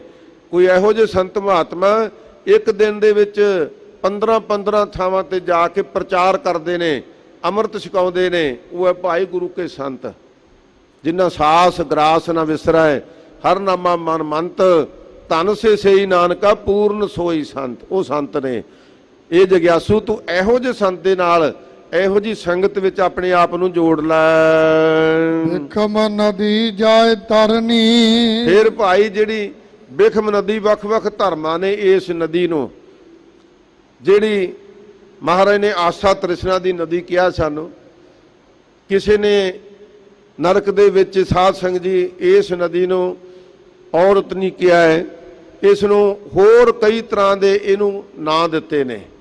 ਸੋ ਮੁਸਲਮਾਨ ਮਤ ਦੇ ਵਿੱਚ ਵੀ ਇੱਕ ਲਹੂ ਪਾਕ ਦੀ ਨਦੀ ਮੰਨੀ ਗਈ ਆ, ਪਰ ਗੁਰਸਿੱਖਾਂ ਵਾਸਤੇ ਸਤਿਗੁਰੂ ਪਾਤਸ਼ਾਹ ਜੀ ਨੇ ਕਿਹਾ ਕਿ ਇਹ ਜਿਹੜੀ ਜਮਾਂ ਦੇ ਰਸਤੇ ਦੀ ਨਦੀ ਹੈ, ਉਹ ਆਸਾ ਤ੍ਰਿਸ਼ਨਾ ਦੇ ਵਿੱਚ ਤਰ ਜਾਣਾ, ਇਹਨੂੰ ਤਿਆਗ ਦੇਣਾ, ਇਹ ਤੇ ਫਤਿਹ ਪਾ ਲੈਣੀ। ਮਹਾਰਾਜ ਸੱਚੇ ਪਾਤਸ਼ਾਹ ਜੀ ਇਹ ਤਦ ਹੀ ਹੋ ਸਕਦਾ ਹੈ। ਇਹ ਬਿਖਮ ਨਦੀ ਹੈ, ਇਹ ਸੰਸਾਰ ਰੂਪ ਨਦੀ ਕੋਈ ਛੋਟੀ ਨਦੀ ਨਹੀਂ। ਇਹਦੇ ਵਿੱਚ ਮਹਾਰਾਜ ਪਦਾਰਥਾਂ ਦੀ ਪ੍ਰਦਰਸ਼ਨੀ ਸਾਡੇ ਮਨ ਨੂੰ ਮੋਹ ਲੈਂਦੀ ਆ, ਅਸੀਂ ਉਧਰ ਹੀ ਲੁਟਕ ਜਾਂਦੇ ਹਾਂ, ਅਸੀਂ ਆਪ ਜੀ ਦਾ ਗੁਰਸਿੱਖੀ ਦੇ ਰਸਤਾ ਜਿਹੜਾ ਉਹ ਤਿਆਗ ਬੈਠਦੇ ਹਾਂ। ਪਰ ਮਹਾਰਾਜ ਸੱਚੇ ਪਾਤਸ਼ਾਹ ਜੀ ਫਰਮਾਉਂਦੇ ਨੇ ਕਿ ਭਾਈ ਜਿਹੜੇ ਸਾਧੂ ਮਹਾਤਮਾ ਆਪ ਜੁੜੇ ਹੁੰਦੇ ਨਾ, ਉਹ ਦੁਨੀਆ ਦੇ ਪਦਾਰਥਾਂ ਵਿੱਚ ਨਹੀਂ ਆਪਣੇ ਆਪ ਨੂੰ ਜੋੜਦੇ, ਨਾ ਗੁਰਸਿੱਖ ਨੂੰ ਜੋੜਨ ਦੇਣ, ਉਹ ਪ੍ਰੇਰ ਲੈਂਦੇ ਨੇ। ਇਸ ਵਾਸਤੇ ਇਸ ਆਸਾ ਤ੍ਰਿਸ਼ਨਾ ਦੀ ਨਦੀ ਨੂੰ ਅਥਵਾ ਇਹ ਸੰਸਾਰ ਰੂਪ ਨਦੀ ਨੂੰ ਤਰ ਜਾਂਦੇ ਹਨ। ਸੁਖ ਸੰਪਦ ਮਾਇਆ ਰਸ ਮਿੱਠੇ। ਫਰਮਾਉਂਦੇ ਹਨ ਕਿ ਭਾਈ ਜਿਹੜੇ ਦੁਨੀਆ ਦੇ ਸੁੱਖ ਨੇ ਉਹ ਬੜੇ ਮਿੱਠੇ ਨੇ। ਕਾਹਦੇ ਕਾਹਦੇ ਸੁੱਖ ਮਿੱਠੇ ਨੇ? ਕਹਿੰਦੇ ਇੱਕ ਤਾਂ ਜਿੰਨੀ ਸੰਪਤੀ ਆ, ਤੇਰੇ ਕੋਲ ਧਨ ਹੈ, ਧਨ ਕਿੰਨੇ ਕਿਸਮ ਦਾ ਹੈ, ਗਹਿਣੇ ਹੈ, ਤੇਰੇ ਕੋਲ ਘਰ ਹੈ, ਪ੍ਰਾਪਰਟੀ ਹੈ, ਜ਼ਮੀਨ ਹੈ, ਦੁਕਾਨ ਹੈ, ਤੇਰਾ ਬਿਜ਼ਨਸ ਹੈ, ਤੇਰੀ ਤਨਖਾਹ ਹੈ, ਇਹ ਤੇਰਾ ਧਨ ਹੈ। ਇਹ ਤੋਂ ਬਾਅਦ ਤੇਰੀ ਘਰਵਾਲੀ, ਤੇਰੇ ਧੀਆਂ ਪੁੱਤਰ, ਇਹ ਵੀ ਧਨ ਹੈ। ਮਹਾਰਾਜ ਕਹਿੰਦੇ ਇਹ ਸੁੱਖ ਕਿੰਨਾ ਕੁ ਸੁੱਖ ਹੈ, ਤੇ ਇਹਦੀ ਪ੍ਰਾਪਤੀ ਵਾਸਤੇ, ਇਸ ਧਨ ਦੀ ਪ੍ਰਾਪਤੀ ਵਾਸਤੇ ਕਿਹੋ ਜਿਹੇ ਸਾਧਨ ਕਰਦਾ ਤੂੰ? ਹਜੂਰ ਕਹਿੰਦੇ ਤੂੰ ਠੀਕ ਹੈ, ਪ੍ਰਜੀਵਕਾ ਵਾਸਤੇ 2 ਟਾਈਮ ਦਾ ਪ੍ਰਸ਼ਾਦਾ ਸਾਰੇ ਪਰਿਵਾਰ ਨੂੰ ਛਕਾਉਣਾ ਤੇਰੀ ਜ਼ਿੰਮੇਵਾਰੀ ਹੈ। ਇਹਦੇ ਵਾਸਤੇ ਤੈਨੂੰ ਸਾਧਨ ਕਰਨੇ ਚਾਹੀਦੇ, ਕਿਰਤ ਕਰਨੀ ਚਾਹੀਦੀ ਹੈ। ਪਰ ਯਾਦ ਰੱਖੀ, ਸੁਖ ਨਾਹੀ ਬਹੁਤਾ ਧਨ ਖਾਟੇ, ਸੁਖ ਨਾਹੀ ਪੇਖੇ ਨਿਰਤ ਨਾਟੇ, ਸੁਖ ਨਾਹੀ ਬਹੁ ਦੇਸ ਕਮਾਏ, ਸਰਬ ਸੁਖਾਂ ਸੁਖ ਹਰ ਹਰ ਨਾਏ। ਕਹਿੰਦੇ ਸਾਰੇ ਸੁੱਖਾਂ ਦਾ ਖਜ਼ਾਨਾ ਪ੍ਰਭੂ ਦੇ ਨਾਮ ਦੇ ਵਿੱਚ ਹੈ। ਇੱਥੇ ਵੀ ਸਤਿਗੁਰੂ ਜੀ ਫਰਮਾਉਂਦੇ ਹਨ, ਸੁਖ ਸੰਪਤ, ਜਿਹੜੀ ਸੰਪਤੀ ਤੇ ਸੁਖ ਤੇ ਮਾਇਆ ਆਦਿਕ ਹਨ, ਮਹਾਰਾਜ ਸੱਚੇ ਪਾਤਸ਼ਾਹ ਜੀ ਕਹਿੰਦੇ ਇਹਨਾਂ ਨਾਲ ਪ੍ਰੀਤ ਨਹੀਂ ਜੋੜਨੀ, ਇਹ ਤੇਰੇ ਪ੍ਰਜੀਵਕਾ ਵਾਸਤੇ ਹਨ, ਇਹਨਾਂ ਦਾ ਖਿਆਲ ਰੱਖੀ ਭਾਈ। ਇਹ ਨਹੀਂ ਮਨ ਮੈਂ ਧਰਨੀ। ਕਹਿੰਦੇ ਹਾਂ, ਜਿਹੜੇ ਤੇਰੇ ਸੁੱਖ ਹਨ, ਸੰਪਤੀ ਦੇ ਸੁੱਖ ਹਨ, ਤੇਰੇ ਧੀਆਂ ਪੁੱਤਰਾਂ ਦੇ, ਰਿਸ਼ਤੇਦਾਰਾਂ ਦੇ, ਉਹ ਭਾਈ ਜਿਹੜੇ ਸੁੱਖ ਹੈ ਇਹਨਾਂ ਵਿੱਚ ਪ੍ਰੀਤ ਨਹੀਂ ਜੋੜਨੀ, ਇਹ ਨਹੀਂ ਮਨ ਮੈਂ ਧਰਨੀ। ਇਹ ਮਨ ਦੇ ਵਿੱਚ ਇਹ ਨਾ ਧਾਰਨ ਕਰਕੇ ਬਹਿ ਜੀ ਕਿ ਇਹ ਪ੍ਰਪੱਕਤਾ ਤਾਂ ਮੇਰਾ ਸਦੀਵੀ ਸੁੱਖ ਹੈ। ਇਹ ਸਦੀਵੀ ਸੁੱਖ ਨਹੀਂ। ਜਿਸ ਪੜਾਅ ਤੇ ਆਪਾਂ ਬੈਠੇ ਆ ਨਾ, ਸਤਿਗੁਰੂ ਜੀ ਬਾਣੀ ਵਿੱਚ ਫਰਮਾਉਂਦੇ ਨੇ, ਬਾਬਾ ਆਇਆ ਉੱਠ ਚੱਲਣਾ, ਅਸੀਂ ਇਹ ਸੰਸਾਰ ਵਿੱਚ ਆਏ ਆ ਨਾ, ਤੇ ਇਹ ਕੀ ਹੈ? ਅੱਧ ਪੰਧੋ ਹੈ ਸੰਸਾਰੋ ਵਾ। ਇਹ ਪੰਧ ਤੇਰਾ, ਪੜਾਅ ਤੇਰਾ ਜਿਹੜਾ ਸੰਸਾਰ ਦਾ ਨਾ, ਇਹ ਅੱਧ ਵਿਚਾਲੇ ਹੈ, ਤੇਰਾ ਪੱਕਾ ਪੜਾਅ ਨਹੀਂ। ਪੱਕਾ ਪੜਾਅ ਕਿਹੜਾ ਹੈ ਭਾਈ ਤੇਰੇ ਕੋਲੇ? ਹਜੂਰ ਕਹਿੰਦੇ ਤੂੰ ਤਾਂ ਚੇਤਾ ਭੁਲਾਈ ਬੈਠਾ, ਤੇਰੇ ਕੋਲ ਪੜਾਅ ਤੇ ਹੈਗਾ ਹੈ, ਉਸ ਪੜਾਅ ਨੂੰ ਤੂੰ ਭੁੱਲਿਆ ਬੈਠਾ ਹੈ। ਉਹ ਕਿਹੜਾ ਪੜਾਅ ਭਾਈ? ਹਜੂਰ ਫਰਮਾਉਂਦੇ ਨੇ, ਜਿੱਥੇ ਜਾਏ ਤੁਧ ਵਰਤਣਾ ਤਿਸ ਕੀ ਚਿੰਤਾ ਨਾ ਹੈ। ਤੇ ਕਿਹਦੀ ਚਿੰਤਾ ਤੈਨੂੰ? ਜੋ ਘਰ ਛੱਡ ਗਵਾਵਣਾ ਸੋ ਲੱਗਾ ਮਨ ਮਾਹੇ। ਕਹਿੰਦੇ ਜਿਹੜਾ ਘਰ ਤੂੰ ਛੱਡ ਕੇ ਚਲੇ ਜਾਣਾ ਨਾ, ਉਹਦੀਆਂ ਬੜੀਆਂ ਪ੍ਰੀਤਾਂ ਦੇ ਨਾਲ ਤੂੰ ਉਹਦੇ ਰੰਗ ਬਰੰਗੇ ਰੰਗ ਉਹਦੇ ਤੇ ਸਾਜੇ ਆ, ਬੜੇ ਸੋਹਣੇ ਬਣਾਏ ਆ, ਪਰ ਤੂੰ ਇੱਕ ਗੱਲ ਯਾਦ ਰੱਖ ਕਿ ਇਹ ਤੇਰਾ ਘਰ ਸਦੀਵੀ ਘਰ ਨਹੀਂ ਹੈ। ਇਸ ਕਰਕੇ ਭਾਈ ਇਹਨਾਂ ਸੁੱਖ ਸੰਪਤੀ ਤੇ ਮਾਇਆ ਦੌਲਤ ਵਿੱਚ, ਰਿਸ਼ਤੇਦਾਰਾਂ ਮਿੱਤਰਾਂ ਧੀਆਂ ਪੁੱਤਰਾਂ ਵਿੱਚ, ਇਹਦੇ ਵਿੱਚ ਇੰਨੀ ਪ੍ਰੀਤ ਨਾ ਜੋੜ ਲਈ ਕਿ ਜਿਹੜੀ ਪ੍ਰਭੂ ਨਾਲ ਪ੍ਰੀਤ ਜੋੜਨੀ ਸੀ ਤੇ ਉਹ ਪ੍ਰੀਤ ਇੱਥੇ ਹੀ ਜੋੜ ਕੇ ਬੈਠ ਜਾਈ। ਇਹ ਨਹੀਂ ਮਨ ਮੈਂ ਧਰ ਨਹੀਂ। ਕਹਿੰਦੇ ਇਹ ਨਾ ਮਨ ਦੇ ਵਿੱਚ ਧਾਰਨਾ ਬਣਾ ਕੇ ਬਹਿ ਜਾਈ ਕਿ ਇਹੀ ਮੇਰਾ ਅਸਲੀ ਟਿਕਾਣਾ, ਅਸਲੀ ਸੁੱਖ ਹੈ। ਹਰ ਦਰਸ਼ਨ ਤ੍ਰਿਪਤ ਨਾਨਕ ਦਾਸ ਪਾਵਤ। ਮਹਾਰਾਜ ਸੱਚੇ ਪਾਤਸ਼ਾਹ ਜੀ, ਜੇ ਘਰ-ਬਾਰ ਦਾ ਮੋਹ ਵੀ ਛੱਡ ਦਈਏ, ਪਰਮਾਤਮਾ ਦੇ ਨਾਮ ਨਾਲ ਮੋਹ ਜੋੜ ਲਈਏ, ਸਿਮਰਨ ਪ੍ਰੀਤੀ ਜੋੜ ਲਈਏ, ਤੇ ਫਿਰ ਕੀ ਹੋਵੇਗਾ? ਜਿਵੇਂ ਦਸਮ ਪਾਤਸ਼ਾਹ ਜੀ ਨੇ ਕਿਰਪਾ ਕੀਤੀ ਹੈ ਨਾ, ਜਿਨ ਪ੍ਰੇਮ ਕੀਓ ਤਿਨ ਹੀ ਪ੍ਰਭ ਪਾਇਓ। ਜਿਹਨੇ ਭਾਈ ਪ੍ਰੇਮ ਧਾਰ ਲਿਆ ਉਹਨੂੰ ਪਰਮਾਤਮਾ ਦੀ ਪ੍ਰਾਪਤੀ ਹੋ ਗਈ। ਧੰਨ ਗੁਰੂ ਅਰਜਨ ਸਾਹਿਬ ਸੱਚੇ ਪਾਤਸ਼ਾਹ ਜੀ ਕਿਰਪਾ ਕਰਦੇ ਹਨ ਕਿ ਭਾਈ ਜਿਨ੍ਹਾਂ ਨੇ ਪ੍ਰਮਾਤਮਾ ਦੇ ਨਾਲ ਆਪਣਾ ਨਾਮ, ਆਪਣਾ ਮਨ ਜੋੜ ਲਿਆ ਨਾ, ਤੇ ਫਿਰ ਕਹਿੰਦੇ ਹਰ ਦਰਸ਼ਨ ਤ੍ਰਿਪਤ ਨਾਨਕ ਦਾਸ ਪਾਵਤ। ਕਹਿੰਦੇ ਜਦੋਂ ਤੂੰ ਸਹਿਜੇ ਸਹਿਜੇ ਪ੍ਰਮਾਤਮਾ ਦਾ ਨਾਮ ਜਪੀ ਗਿਆ ਤੇ ਫਿਰ ਤੇਰੀ ਅਭੇਦਤਾ ਇਹੋ ਜਿਹੀ ਹੋਏਗੀ, ਤੇਰੇ ਮਨ ਵਿੱਚ ਤ੍ਰਿਪਤੀ ਹੋ ਜਾਏਗੀ। ਤੈਨੂੰ ਇਹ ਦੁਨੀਆ ਦੇ ਪਦਾਰਥ ਚੰਗੇ ਹੀ ਨਹੀਂ ਲੱਗਣਗੇ। ਜੇ ਧਰਤੀ ਸਭ ਕੰਚਨ ਕਰ ਦੀਜੈ ਬਿਨ ਨਾਵੈ ਅਵਰ ਨ ਭਾਇਆ ਰਾਮ, ਇਹ ਤੇਰੀ ਅਵਸਥਾ ਬਣ ਜਾਵੇਗੀ ਕਿ ਸਾਰੀ ਧਰਤੀ ਵੀ ਸੋਨੇ ਦੀ ਹੋ ਜਾਵੇ, ਤੈਨੂੰ ਇਹ ਨਹੀਂ ਚੰਗੀ ਲੱਗੇਗੀ। ਤੈਨੂੰ ਕੇਵਲ ਚੰਗਾ ਲੱਗੇਗਾ ਪਰਮਾਤਮਾ ਦਾ ਨਾਮ। ਇਸ ਵਾਸਤੇ ਜਿਸ ਦਰਸ਼ਨ ਹਰ ਦਰਸ਼ਨ ਤ੍ਰਿਪਤ ਮਨ ਪਾਵਤ, ਉਸ ਹਰੀ ਪ੍ਰਮਾਤਮਾ ਵਾਹਿਗੁਰੂ ਦੇ ਦਰਸ਼ਨਾਂ ਦੀ ਐਸੀ ਤੇਰੇ ਵਿੱਚ ਤ੍ਰਿਪਤੀ ਪੈਦਾ ਕਰ ਦੇਵੇਗੀ, ਤੇਰੇ ਵਿੱਚ ਸਾਰੀਆਂ ਭੁੱਖਾਂ ਤੇਰੀਆਂ ਮੇਟ ਦੇਵੇਗੀ, ਸਾਰੀ ਭੁੱਖ ਲੈ ਜਾਵੇਗੀ। ਹਰ ਨਾਮ ਰੰਗ ਆ ਭਰਨੀ। ਮਹਾਰਾਜ ਕਿਵੇਂ ਕਿਰਪਾ ਹੋਵੇਗੀ? ਹਜੂਰ ਫਰਮਾਉਂਦੇ ਨੇ ਕਿ ਪ੍ਰਮਾਤਮਾ ਦਾ ਨਾਮ ਜਪਣ ਦੇ ਨਾਲ ਹਰ ਦਰਸ਼ਨ ਤ੍ਰਿਪਤ ਨਾਨਕ ਦਾਸ ਪਾਵਤ। ਦਾਸਾ ਭਾਵ ਧਾਰ ਕੇ ਸਤਿਗੁਰੂ ਪਾਤਸ਼ਾਹ ਜੀ ਫਰਮਾਉਂਦੇ ਹਨ ਕਿ ਕਿਵੇਂ ਪਰਮਾਤਮਾ ਦੇ ਰੰਗ ਵਿੱਚ ਤੂੰ ਭੇਦ ਹੋ ਜਾਵੇਂਗਾ। ਅਭਰਨੀ ਨਾਮ ਮੱਟੀ ਦਾ ਵੀ ਆ, ਭਾਂਡੇ ਦਾ, ਗਾਗਰ ਦਾ, ਤੇ ਅਭਰਨੀ ਨਾਮ ਗਹਿਣੇ ਦਾ ਵੀ। ਤੇ ਹਜੂਰ ਇੱਥੇ ਫਰਮਾਉਂਦੇ ਹਨ ਕਿ ਪ੍ਰਮਾਤਮਾ ਦੇ ਨਾਮ ਰੰਗ ਦਾ ਜਿਹੜਾ ਗਹਿਣਾ ਨਾ, ਉਹ ਗਹਿਣਾ ਸਭ ਤੋਂ ਕੀਮਤੀ ਹੈ। ਉਹ ਤੇਰੇ ਹਿਰਦੇ ਰੂਪ ਪੱਲੇ ਦੇ ਵਿੱਚ ਧਾਰਨ ਹੋ ਜਾਵੇਗਾ, ਗ੍ਰਹਿਣ ਹੋ ਜਾਵੇਗਾ, ਕਿਉਂਕਿ ਇਹ ਨਾਮ ਦਾ ਜਿਹੜਾ ਗਹਿਣਾ ਨਾ, ਇਹਦਾ ਰੰਗ ਕਦੇ ਲੈਂਦਾ ਨਹੀਂ। ਸਾਧ ਸੰਗਤ ਜੀ, ਤੁਸੀਂ ਬਾਕੀ ਜਿੰਨੇ ਮਰਜ਼ੀ 16 ਪ੍ਰਕਾਰ ਦੇ ਸ਼ਿੰਗਾਰ ਦੱਸੇ ਨੇ ਕਵੀਆਂ ਨੇ, ਉਹ ਸ਼ਿੰਗਾਰ ਕਰ ਲਓ, ਪਰ ਮਨ ਦੇ ਵਿੱਚ ਚਿੰਤਾ ਹੋਵੇ, ਮਨ ਦੇ ਵਿੱਚ ਫਿਕਰ ਹੋਵੇ, ਕੋਈ ਘਟਨਾ ਇਹੋ ਜਿਹੀ ਵਾਪਰ ਜਾਵੇ, ਉਹ ਸਾਰੇ ਹੀ ਰੰਗ ਫਿੱਕੇ ਪੈ ਜਾਂਦੇ ਨੇ, ਕਿਉਂਕਿ ਚਿਹਰੇ ਦਾ ਰੰਗ ਉਤਰ ਗਿਆ। ਜਿਹੜੇ ਚਿਹਰੇ ਤੇ ਇੰਨਾ ਰੰਗ ਪ੍ਰੰਗ ਲਾਇਆ ਸੀ, ਉਹਦਾ ਰੰਗ ਕੀ ਰਹਿ ਜਾਣਾ ਭਾਈ? ਫਿਰ ਕਈ ਰੰਗ ਨੇ ਜਿਹੜੇ ਧੁੱਪ 'ਚ ਲੈ ਜਾਂਦੇ ਨੇ, ਕਈ ਸਰਦੀ 'ਚ ਲੈ ਜਾਂਦੇ ਨੇ, ਕਈ ਠੰਡ 'ਚ ਲੈ ਜਾਂਦੇ ਨੇ। ਤੇ ਕਿਹੜਾ ਰੰਗ ਹੈ ਜਿਹੜਾ ਨਹੀਂ ਲੈਂਦਾ? ਹਜੂਰ ਫਰਮਾਉਂਦੇ ਨੇ ਲਾਲ ਰੰਗ ਤਿਸ ਕੋ ਲੱਗਾ ਜਿਸ ਕੇ ਵਡ ਭਾਗਾ, ਮੈਲਾ ਕਦੇ ਨਾ ਹੋਵਈ ਨ ਲਾਗਾ ਦਾਗਾ। ਪਰਮਾਤਮਾ ਦੇ ਨਾਮ ਦਾ ਰੰਗ ਜਿਹੜਾ ਸਾਧ ਸੰਗਤ ਜੀ ਸੀਸ ਲੱਥ ਜਾਵੇ, ਸੀਸ ਲੈ ਜਾਵੇ ਸਿਰ ਤੋਂ, ਧੜ ਤੋਂ, ਰੰਗ ਨਹੀਂ ਲੈਂਦਾ। 18 ਸ਼ੇਰ ਦਾ ਖੰਡਾ ਵਾਹੁੰਦਾ ਹੋਇਆ ਸ਼ਹੀਦ ਬਾਬਾ ਦੀਪ ਸਿੰਘ ਉਸੇ ਰੰਗ ਦੇ ਵਿੱਚ ਯੁੱਧ ਲੜ ਰਿਹਾ। ਬੰਦ ਕਟਿਆ ਗਿਆ ਭਾਈ ਮਣੀ ਸਿੰਘ ਜੀ ਦਾ, ਨਹੀਂ ਰੰਗ ਲੱਥਾ, ਰੰਗ ਨਹੀਂ ਲੈਂਦਾ।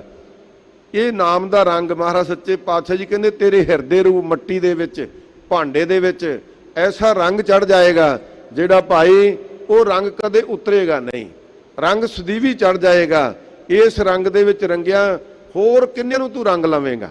ਜਿਨੀ ਨਾਮ ਧਿਆਇਆ ਗਏ ਮਸਕਤ ਕਾਲ, ਨਾਨਕ ਤੇ ਮੁਖ ਉਜਲੇ ਕੀਤੀ ਛੁੱਟੀ ਨਾਲ। ਕਿੰਨਿਆਂ ਨੂੰ ਹੋਰ ਨਾਮ ਨਾਲ ਤਾਰ ਲਵੇਂਗਾ?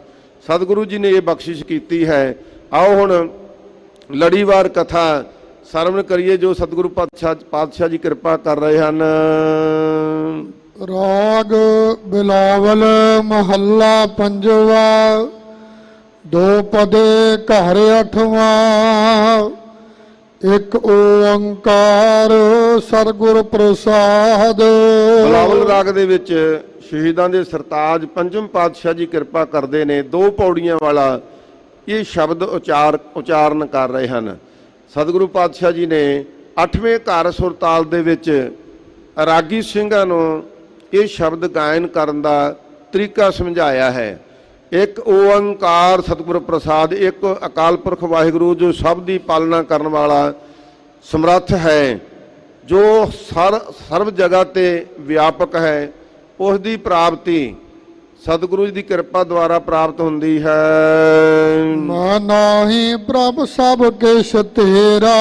ਇੱਥੇ ਸਤਿਗੁਰੂ ਜੀ ਕਿਰਪਾ ਕਰਦੇ ਨੇ, ਉਹਨਾਂ ਜਗਿਆਸੂਆਂ ਦਾ ਹਾਲਾਤ ਦੱਸਦੇ ਨੇ ਜਿਹੜੇ ਨਾਮ ਜਪਦੇ ਨੇ, ਪ੍ਰਭੂ ਭਗਤੀ ਵਿੱਚ ਲੀਨ ਨੇ।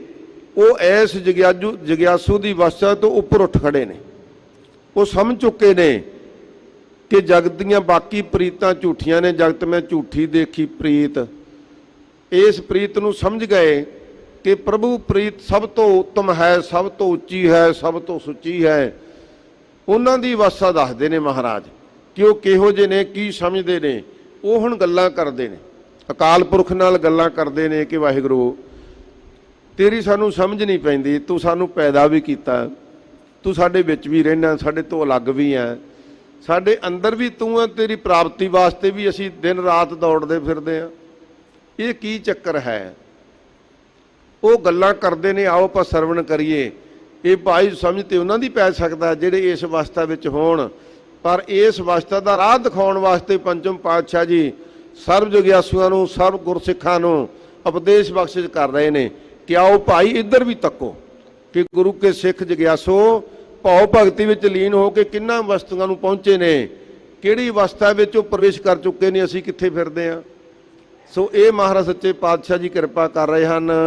ਮੁੜ ਤੋਂ ਮੈਂ ਨਾਹੀ ਪ੍ਰਭ ਸਭ ਕਿਛ ਤੇਰਾ।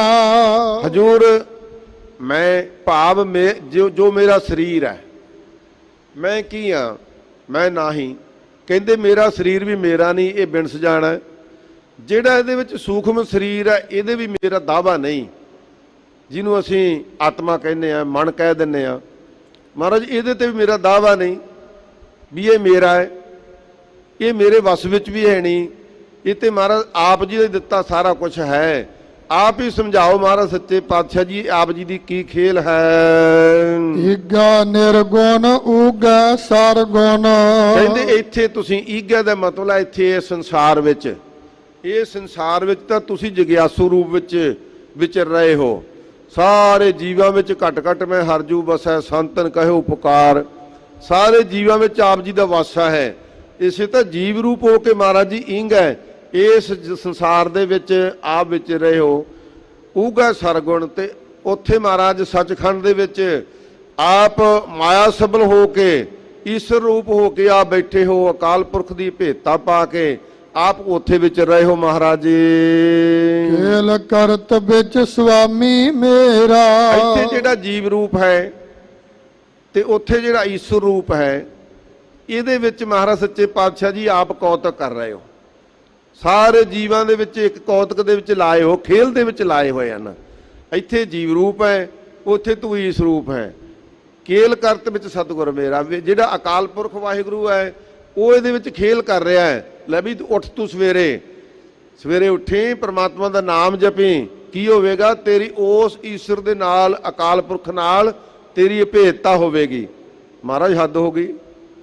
ਤੁਸੀਂ ਨਾਲੇ ਵਿੱਚ ਹੋ, ਨਾਲੇ ਫਿਰ ਸਾਨੂੰ ਕਹਿੰਦੇ ਅੰਮ੍ਰਿਤ ਵੇਲੇ ਉੱਠੋ, ਅੰਮ੍ਰਿਤ ਵੇਲੇ ਉੱਠ ਕੇ ਨਾਮ ਜਪੋ। ਇਹ ਤੁਹਾਡੀ ਕੀ ਖੇਲ ਹੈ? ਮਹਾਰਾਜ ਸੱਚੇ ਪਾਤਸ਼ਾਹ ਜੀ ਆਪ ਹੀ ਫਰਮਾਉਂਦੇ ਹਨ ਕਿ ਭਾਈ ਇਹ ਇਸ ਖੇਲ ਨੂੰ ਸਮਝਣ ਵਾਸਤੇ ਸਤਿਗੁਰੂ ਦੀ ਇਸ ਬਾਣੀ ਨੂੰ ਸਮਝਣਾ ਕਰ ਰਹਾਓ। ਵਿਸਰਾਮ ਦੇ ਕੇ ਕਿਰਪਾ ਕਰ ਰਹੇ ਹਨ। ਨਗਰ ਮੈਂ ਆਪ ਬਾਰ ਫੁਨ ਆਪਨ। ਸ਼ਬਦ ਵਿੱਚ ਮਹਾਰਾਜ ਸੱਚੇ ਪਾਤਸ਼ਾਹ ਜੀ ਸਮਝਾਉਣਗੇ ਵੀ ਕੀ ਖੇਲ ਹੈ। ਜੇ ਤੇਰੇ ਵਿੱਚ ਵੀ ਈਸ਼ਰ ਹੈ ਤੇ ਉਹਦੀ ਪ੍ਰਾਪਤੀ ਵਾਸਤੇ ਵੀ ਤੈਨੂੰ ਸਾਧਨ ਕਰਨੇ ਪੈ ਰਹੇ ਨੇ, ਇਹਦਾ ਕਾਰਨ ਕੀ ਹੈ? ਮਹਾਰਾਜ ਦੱਸਣਗੇ ਕਿ ਇਹਦਾ ਕਾਰਨ ਕੀ ਹੈ, ਕਿਉਂ ਸਾਨੂੰ ਇਹ ਕਿਹਾ। ਅਸੀਂ ਕਹਿੰਦੇ ਆ ਨਾ, ਤੇ ਜੇ ਮਹਾਰਾਜ ਆਪ ਹੀ ਕਰਾਉਂਦਾ ਹੈ ਜੀ, ਤੇ ਫਿਰ ਆਪੇ ਜਦੋਂ ਨਾਮ ਜਪਾਵੇਗਾ ਜਪ ਲਵਾਂਗੇ। ਜੇ ਮਹਾਰਾਜ ਆਪ ਹੀ ਕਰਾਉਂਦਾ ਹੈ ਤੇ ਫਿਰ ਭਾਈ ਜਦੋਂ ਉਹ ਕਹਿਣਗੇ ਅਸੀਂ ਅੰਮ੍ਰਿਤ ਵੇਲੇ ਉੱਠ ਲਾਂਗੇ, ਉਦੋਂ ਭਾਵ ਭਗਤੀ ਕਰ ਲਵਾਂਗੇ। ਇਹ ਸਾਡੇ ਭਰਮ ਭੁਲੇਖੇ ਧੰਨ ਗੁਰੂ ਅਰਜਨ ਸਾਹਿਬ ਸੱਚੇ ਪਾਤਸ਼ਾਹ ਜੀ ਦੂਰ ਕਰ ਰਹੇ ਨੇ। ਕਿ ਆਓ ਭਾਈ ਤੁਹਾਨੂੰ ਦੱਸੀਏ ਇਹ ਉਸ ਦੀ ਲੀਲਾ ਕੀ ਹੈ, ਉਸ ਦੀ ਖੇਲ ਕੀ ਹੈ। ਸਤਿਗੁਰੂ ਜੀ ਫਰਮਾਉਂਦੇ ਨੇ ਕਿ ਨਗਰ ਮੈਂ ਆਪ, ਭਾਵ ਜਿੰਨੇ ਸਰੂਪ ਹਨ ਮਹਾਰਾਜ ਇਹਦੇ ਵਿੱਚ ਵੀ ਤੁਸੀਂ ਆਪ ਵਰਤ ਰਹੇ ਹੋ। ਬਾਹਰ ਫੁਣ ਆਪਣ, ਤੇ ਬਾਹਰ ਸੰਸਾਰ ਵਿੱਚ ਬੀਆ ਬਾਣਾ ਵਿੱਚ ਵੀ ਆਪ ਹੀ ਵਿਚਰ ਰਹੇ ਹੋ। ਰੱਬ ਮੇਰੇ ਕੋ ਸਗਲ ਬਸੇਰਾ, ਮੇਰਾ ਪ੍ਰਭੂ ਐਸਾ ਹੈ ਇਹ ਸਾਰੀਆਂ ਜਗ੍ਹਾ ਤੇ ਵਿਆਪਕ ਹੈ, ਆਪ ਜੀ ਦਾ ਵਾਸਾ ਹੈ ਸਭ ਜਗ੍ਹਾ ਤੇ। ਆਪੇ ਹੀ ਰਾਜਨ ਆਪੇ ਹੀ ਰਾਇਆ, ਹਜ਼ੂਰ ਆਪੇ ਹੀ ਤੂੰ ਰਾਜਾ ਰੂਪ ਹੈ, ਸਭ ਦਾ ਪ੍ਰਧਾਨ ਤੂੰ ਆਪ ਹੈ। ਆਪੇ ਹੀ ਰਾਇਆ ਟਿੱਕਾ ਰੂਪ, ਮੰਤਰੀ ਰੂਪ ਵੀ ਆਪ ਹੈ। ਜਿਹੜੇ ਰਾਜਿਆਂ ਦੇ ਵਜ਼ੀਰ ਹੁੰਦੇ ਥੱਲੇ ਮਹਾਰਾਜ ਉਹ ਵੀ ਤੂੰ ਆਪ ਹੀ ਹੈ। ਕਹ ਕਹ ਠਾਕੁਰ ਕਹ ਕਹ ਚੇਰਾ, ਇਹਦੇ ਤੇ ਮਹਾਰਾਜ ਤੂੰ ਆਪ ਠਾਕਰ ਮਾਲਕ ਬਣ ਕੇ ਪਾਰ ਬ੍ਰਹਮ ਰੂਪ ਬਣ ਕੇ ਬੈਠਾ ਹੈ, ਤੇ ਕਿਤੇ ਤੂੰ ਚੇਰਾ ਜਗਿਆਸੂ ਰੂਪ ਬਣ ਕੇ ਮਹਾਰਾਜ ਵਿੱਚ ਰਿਹਾ ਹੈ। ਕਾ ਕੁਦਰਾਓ ਕਾ ਸਿਉ ਬਲ ਬੰਚਾ, ਮਹਾਰਾਜ ਸੱਚੇ ਪਾਤਸ਼ਾਹ ਜੀ ਕਿਹਦੇ ਤੋਂ ਤੈਨੂੰ ਦੂਰ ਕਰਾਂਗੇ ਤੇ ਕਿਹਦੇ ਨਾਲ ਵਲਛਲਾ ਕਰਾਂਗੇ, ਕਿਉਂਕਿ ਤੂੰ ਤੇ ਹਰ ਜਗ੍ਹਾ ਤੇ ਨੇੜੇ ਹੈ, ਤੂੰ ਕਿਤੇ ਦੂਰ ਥੋੜੋ ਸਾਥੋਂ। ਸਾਜਨ ਮੀਤ ਸੁਆਮੀ ਮੇਰੋ, ਕਹਿੰਦੇ ਜਿਹੜਾ ਸਾਡਾ ਸੱਜਣ ਹੈ ਨਾ, ਮਾਲਕ ਹੈ, ਸਾਜਨ ਮੀਤ ਸੁਆਮੀ ਨੇਰੋ, ਪੇਖਤ ਸੁਣਤ ਸਦਾ ਹੈ ਸੰਗੇ, ਥੋੜੇ ਕਾਜ ਬੁਰੇ ਕਹਿ ਫੇਰੋ। ਕਹਿੰਦੇ ਭਾਈ ਉਹ ਹਮੇਸ਼ਾ ਵਾਸਤੇ ਸਾਨੂੰ ਸੁਣਦਾ ਹੈ, ਵੇਖਦਾ ਹੈ, ਇਸ ਕਰਕੇ ਬੁਰੇ ਕਾਰਜ ਨਹੀਂ ਕਰਨੇ। ਮਹਾਰਾਜ ਜੀ ਫਰਮਾਉਂਦੇ ਹਨ ਕਿ ਭਾਈ ਇੱਥੇ ਤੂੰ ਆਪ ਹੀ ਹੈ, ਕਿਹਦੇ ਨਾਲ ਅਸੀਂ ਬਲਵੰਚ ਕਰੀਏ ਤੇ ਕਿਹਦੇ ਨਾਲ ਫਰੇਬ ਕਰੀਏ, ਤੂੰ ਆਪ ਹੀ ਤਾਂ ਵੇਖ ਰਿਹਾ ਸਾਨੂੰ। ਜਹ ਜਹ ਪੇਖਾਂ ਤਹ ਤਹ ਨੇਰਾ, ਮਹਾਰਾਜ ਜਿੱਥੇ ਵੀ ਅਸੀਂ ਵੇਖਾਂਗੇ ਸਾਧ ਹਜੂਰ ਨਾ ਹਾਜ਼ਰ ਹੈ ਨਾਜ਼ਰ, ਕਤੈ ਨਾ ਭਇਓ ਦੁਰਾਈ, ਆਪ ਦੂਰ ਥੋੜੋ ਹੈ ਮਹਾਰਾਜ, ਹਰ ਥਾਂ ਤੇ ਤੂੰ ਆਪ ਹੀ ਵਿਆਪਕ ਹੈ। ਸਾਧ ਮੂਰਤ ਗੁਰ ਭੇਟਿਓ ਨਾਨਕ, ਹਜੂਰ ਫਰਮਾਉਂਦੇ ਹਨ ਕਿ ਇਹ ਤੇ ਸਤਿਗੁਰੂ ਜੀ ਨੇ ਕਿਰਪਾ ਕੀਤੀ। ਅਕਾਲ ਪੁਰਖ ਨੂੰ ਅਸੀਂ ਥੋੜੋ ਮਿਲ ਸਕਦੇ ਸੀ, ਪਰਮਾਤਮਾ ਨਾਲ ਅਸੀਂ ਭੇਟਤਾ ਪਾ ਸਕਦੇ ਸੀ।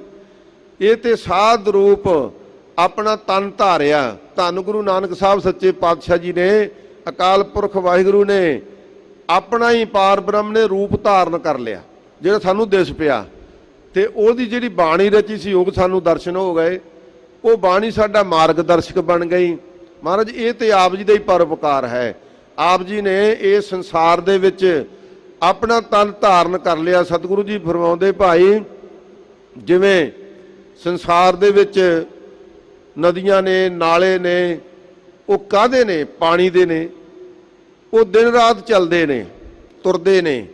ਕਿੱਥੇ ਜਾਣਾ ਉਹਨਾਂ ਨੇ? ਸਮੁੰਦਰ 'ਚ। ਸਮੁੰਦਰ 'ਚ ਕੀ ਆ? ਉੱਥੇ ਵੀ ਪਾਣੀ। ਇਸ ਕਰਕੇ ਮਹਾਰਾਜ ਅਸੀਂ ਤੇ ਤੁਛ ਜੀ ਇੱਕ ਬੂੰਦ ਆ, ਤੇ ਤੂੰ ਸਾਗਰ ਹੈ, ਤੂੰ ਬਹੁਤ ਵੱਡਾ ਹੈ। ਹੁਣ ਬੂੰਦ ਦੀ ਕੀ ਪਾਇਆ, ਪਰ ਬੂੰਦ ਹੈ ਤੇ ਪਾਣੀ ਨਾ। ਇਸ ਕਰਕੇ ਮਹਾਰਾਜ ਜਿਵੇਂ ਨਦੀਆਂ ਨਾਲੇ ਚੱਲਦੇ ਨੇ ਸਾਗਰ ਪਿਆਰੇ ਵਿੱਚ ਮਿਲਣ ਵਾਸਤੇ, ਇਹ ਜੀਵ ਤੇਰੇ ਅੰਦਰ ਵੀ ਉਸ ਈਸ਼ ਦੀ ਭੇਦਤਾ ਹੈ, ਚੇਤਨ ਸਤਾ ਹੈ। ਤੂੰ ਉਹਦੀ ਚੇਤਨ ਸਤਾ ਨਾਲ ਚੱਲ ਰਿਹਾ ਹੈ, ਪਰ ਉਹਦੀ ਪ੍ਰਾਪਤੀ ਵਾਸਤੇ ਤੈਨੂੰ ਸਾਧਨ ਅਪਣਾਉਣੇ ਪੈਣੇ ਹਨ। ਮਿਲ ਸਾਗਰ ਬੂੰਦ ਨਹੀਂ ਅਨਹੇਰਾ, ਕਹਿੰਦੇ ਭਾਈ ਮਿਲ ਸਾਗਰ ਬੂੰਦ। ਹੁਣ ਬੂੰਦ ਨੇ ਸਾਗਰ ਵਿੱਚ ਮਿਲਣਾ ਹੈ, ਤੇ ਉਹ ਨਾ ਹੀ ਅਨਹੇਰਾ। ਕਹਿੰਦੇ ਕੋਈ ਹੋਰ ਤਾਂ ਨਹੀਂ ਵੇਖਣ ਨੂੰ। ਬੂੰਦ ਵੀ ਉਹ ਚੀਜ਼ ਹੈ ਤੇ ਸਾਗਰ ਵੀ ਉਹ ਪਾਣੀ ਹੈ, ਬੂੰਦ ਵੀ ਪਾਣੀ ਹੈ। ਇਸ ਜੀਵ ਦੇ ਵਿੱਚ ਵੀ ਪਰਮਾਤਮਾ ਹੈ, ਤੇ ਅਕਾਲ ਪੁਰਖ ਜੀ ਦੇ ਵਿੱਚ ਭੇਦਤਾ ਪਾਉਣੀ ਉਹ ਪਰਮਾਤਮਾ ਆਪ ਹੈ। ਇਸ ਵਾਸਤੇ ਜਿਵੇਂ ਇੱਕ ਬੂੰਦ ਨੂੰ ਸਾਗਰ ਵਿੱਚ ਮਿਲਣ ਵਾਸਤੇ ਬੱਦਲ ਰੂਪ ਧਾਰਨਾ ਪੈਂਦਾ ਹੈ। ਕਿੰਨੀ ਤਪਸ਼ ਦੇ ਵਿੱਚ ਪਾਣੀ ਉਹ ਸਮੁੰਦਰ ਦੇ ਵਿੱਚੋਂ ਹੀ ਉੱਡਦਾ ਹੈ, ਉਹ ਉੱਡ ਕੇ ਬੱਦਲ ਰੂਪ ਬਣਦਾ ਹੈ, ਬੱਦਲ ਰੂਪ ਆ ਕੇ ਵਰਦਾ ਹੈ, ਤੇ ਕਿੰਨਾ ਸਫ਼ਰ ਤੈਅ ਕਰਕੇ ਉਹ ਬੂੰਦ ਫੇਰ ਸਾਗਰ 'ਚ ਡਿੱਗ ਪੈਂਦੀ ਹੈ। ਜੇ ਸਾਗਰ 'ਚ ਨਾ ਡਿੱਗੇ, ਕਿਤੇ ਪਹਾੜਾਂ ਤੇ ਡਿੱਗ ਪਵੇ, ਤੇ ਉਹ ਨਦੀਆਂ ਦਾ ਰੂਪ ਧਾਰਨ ਕਰ ਲੈਂਦੀ, ਤੇ ਫਿਰ ਜਾ ਕੇ ਸਾਗਰ 'ਚ ਮਿਲਦੀ ਹੈ ਤੇ ਪਾਣੀ ਹੋਈ। ਇਸੇ ਤਰ੍ਹਾਂ ਸਤਿਗੁਰੂ ਅਰਜਨ ਸਾਹਿਬ ਸੱਚੇ ਪਾਤਸ਼ਾਹ ਜੀ ਨੇ ਕਿਰਪਾ ਕੀਤੀ ਹੈ ਕਿ ਇਹ ਜੀਵ ਭੁਲੇਖੇ ਵਿੱਚ ਨਹੀਂ ਪੈਣਾ। ਜਿਹੜੇ ਧੰਨ ਗੁਰੂ ਨਾਨਕ ਸਾਹਿਬ ਸੱਚੇ ਪਾਤਸ਼ਾਹ ਜੀ ਨੇ ਇਸ ਸੰਸਾਰ ਵਿੱਚ ਆਪਣਾ ਰੂਪ ਧਾਰਨ ਕੀਤਾ ਹੈ, ਅਕਾਲ ਪੁਰਖ ਨੇ। ਆਪ ਨਰਾਇਣ ਕਲਾ ਧਾਰ ਜਗ ਮੈਂ ਪਰਵਰਿਓ, ਨਿਰੰਕਾਰ ਆਕਾਰ ਜੋਤ ਜਗ ਮੰਡਲ ਕਰਿਓ। ਤੇ ਉਹਨੇ ਤੈਨੂੰ ਸਿਧਾਂਤ ਦੱਸ ਦਿੱਤੇ ਕਿ ਆਹ ਗੁਰਮੰਤਰ ਹੈ, ਆਹ ਮੂਲ ਮੰਤਰ ਹੈ, ਐਂ ਬਾਣੀ ਤੇ ਭਰੋਸਾ ਕਰਨਾ ਹੈ, ਐਂ ਬਾਣੀ ਪੜ੍ਹਨੀ ਹੈ, ਬਾਣੀ ਨੂੰ ਗੁਰੂ ਮੰਨਣਾ ਹੈ। ਤੇ ਫਿਰ ਭਾਈ ਜਦੋਂ ਤੂੰ ਇਹਦਾ ਧਿਆਨ ਧਰੇਗਾ, ਇਹ ਤੈਨੂੰ ਅਕਾਲ ਪੁਰਖ ਨੇ ਸਾਧ ਰੂਪ ਧਾਰਨ ਕਰਕੇ ਆਪਣਾ ਸਰੂਪ ਧਾਰ ਕੇ ਤੈਨੂੰ ਸਭ ਕੁਝ ਦੱਸ ਦਿੱਤਾ, ਤੇ ਹੁਣ ਇਹਦੇ ਤੋਂ ਕਤਾਈ ਨਾ ਕਰੀ, ਤੂੰ ਇਹਦੇ ਨਾਲ ਜੁੜ ਪਈ, ਸ਼ਰਧਾ ਤੇ ਭਾਵਨਾ ਰੱਖੀ। ਸਤਿਗੁਰੂ ਜੀ ਆਪ ਰਹਿਮਤ ਕਰਨਗੇ, ਕਿਰਪਾ ਕਰਨਗੇ।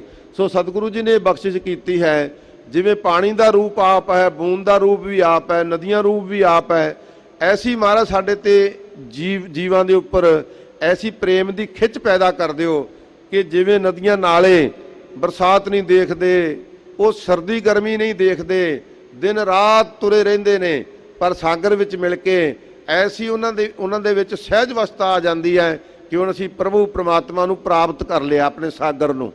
ਸੋ ਇਸ ਵਾਸਤੇ ਸਾਡੇ ਤੇ ਵੀ ਇਹ ਕਿਰਪਾ ਕਰ ਦਿਓ ਮਹਾਰਾਜ, ਅਸੀਂ ਇਹਨਾਂ ਪਹਾੜਾਂ ਰੂਪ ਜੋ ਵਿਸ਼ੇ ਵਿਕਾਰ ਹਨ, ਇਹਨਾਂ ਵਿੱਚ ਦੀ ਵਿਚਰ ਕੇ ਲੰਘ ਕੇ ਅਸੀਂ ਆਪਦੀ ਪ੍ਰੇਮ ਦੀ ਖਿੱਚ ਵਿੱਚ ਐਸੇ ਪੈ ਰਹੀਏ ਕਿ ਸਾਡੀ ਅਭੇਦਤਾ ਆਪ ਜੀ ਨਾਲ ਹੋ ਜਾਵੇ।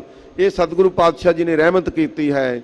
2 ਦਿਨ ਤੋਂ ਕਥਾ ਵਿਚਾਰ ਕਰਦੇ ਹਾਂ, ਬੇਅੰਤੀ ਗਲਤੀਆਂ ਭੁੱਲਾਂ ਹੋਈਆਂ, ਗੁਰੂ ਕੀ ਸੰਗਤ ਬਖਸ਼ਨਾਰ ਹੈ। ਧੰਨ ਗੁਰੂ ਗ੍ਰੰਥ ਸਾਹਿਬ ਸੱਚੇ ਪਾਤਸ਼ਾਹ ਜੀ ਕਿਰਪਾ ਕਰਕੇ ਬਖਸ਼ ਲੈਣ।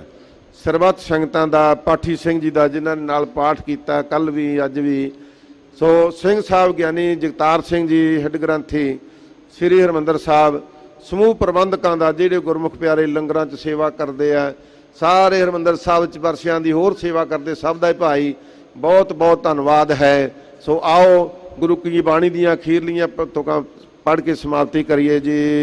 ਕਾਕ ਦੁਰਾਓ ਕਾਸਿਓ ਬਲ ਬੰਚਾ, ਜਹ ਜਹ ਪੇਖੋ ਦਾਤਾ ਨੇਰਾ, ਸਾਧ ਮੂਰਤ ਗੁਰ ਭੇਟਿਓ ਨਾਨਕ, ਮਿਲ ਸਾਗਰ ਬੂੰਦ ਨਹੀਂ ਅਨਹੇਰਾ। ਵਾਹਿਗੁਰੂ ਜੀ ਕਾ ਖਾਲਸਾ, ਵਾਹਿਗੁਰੂ ਜੀ ਕੀ ਫਤਿਹ।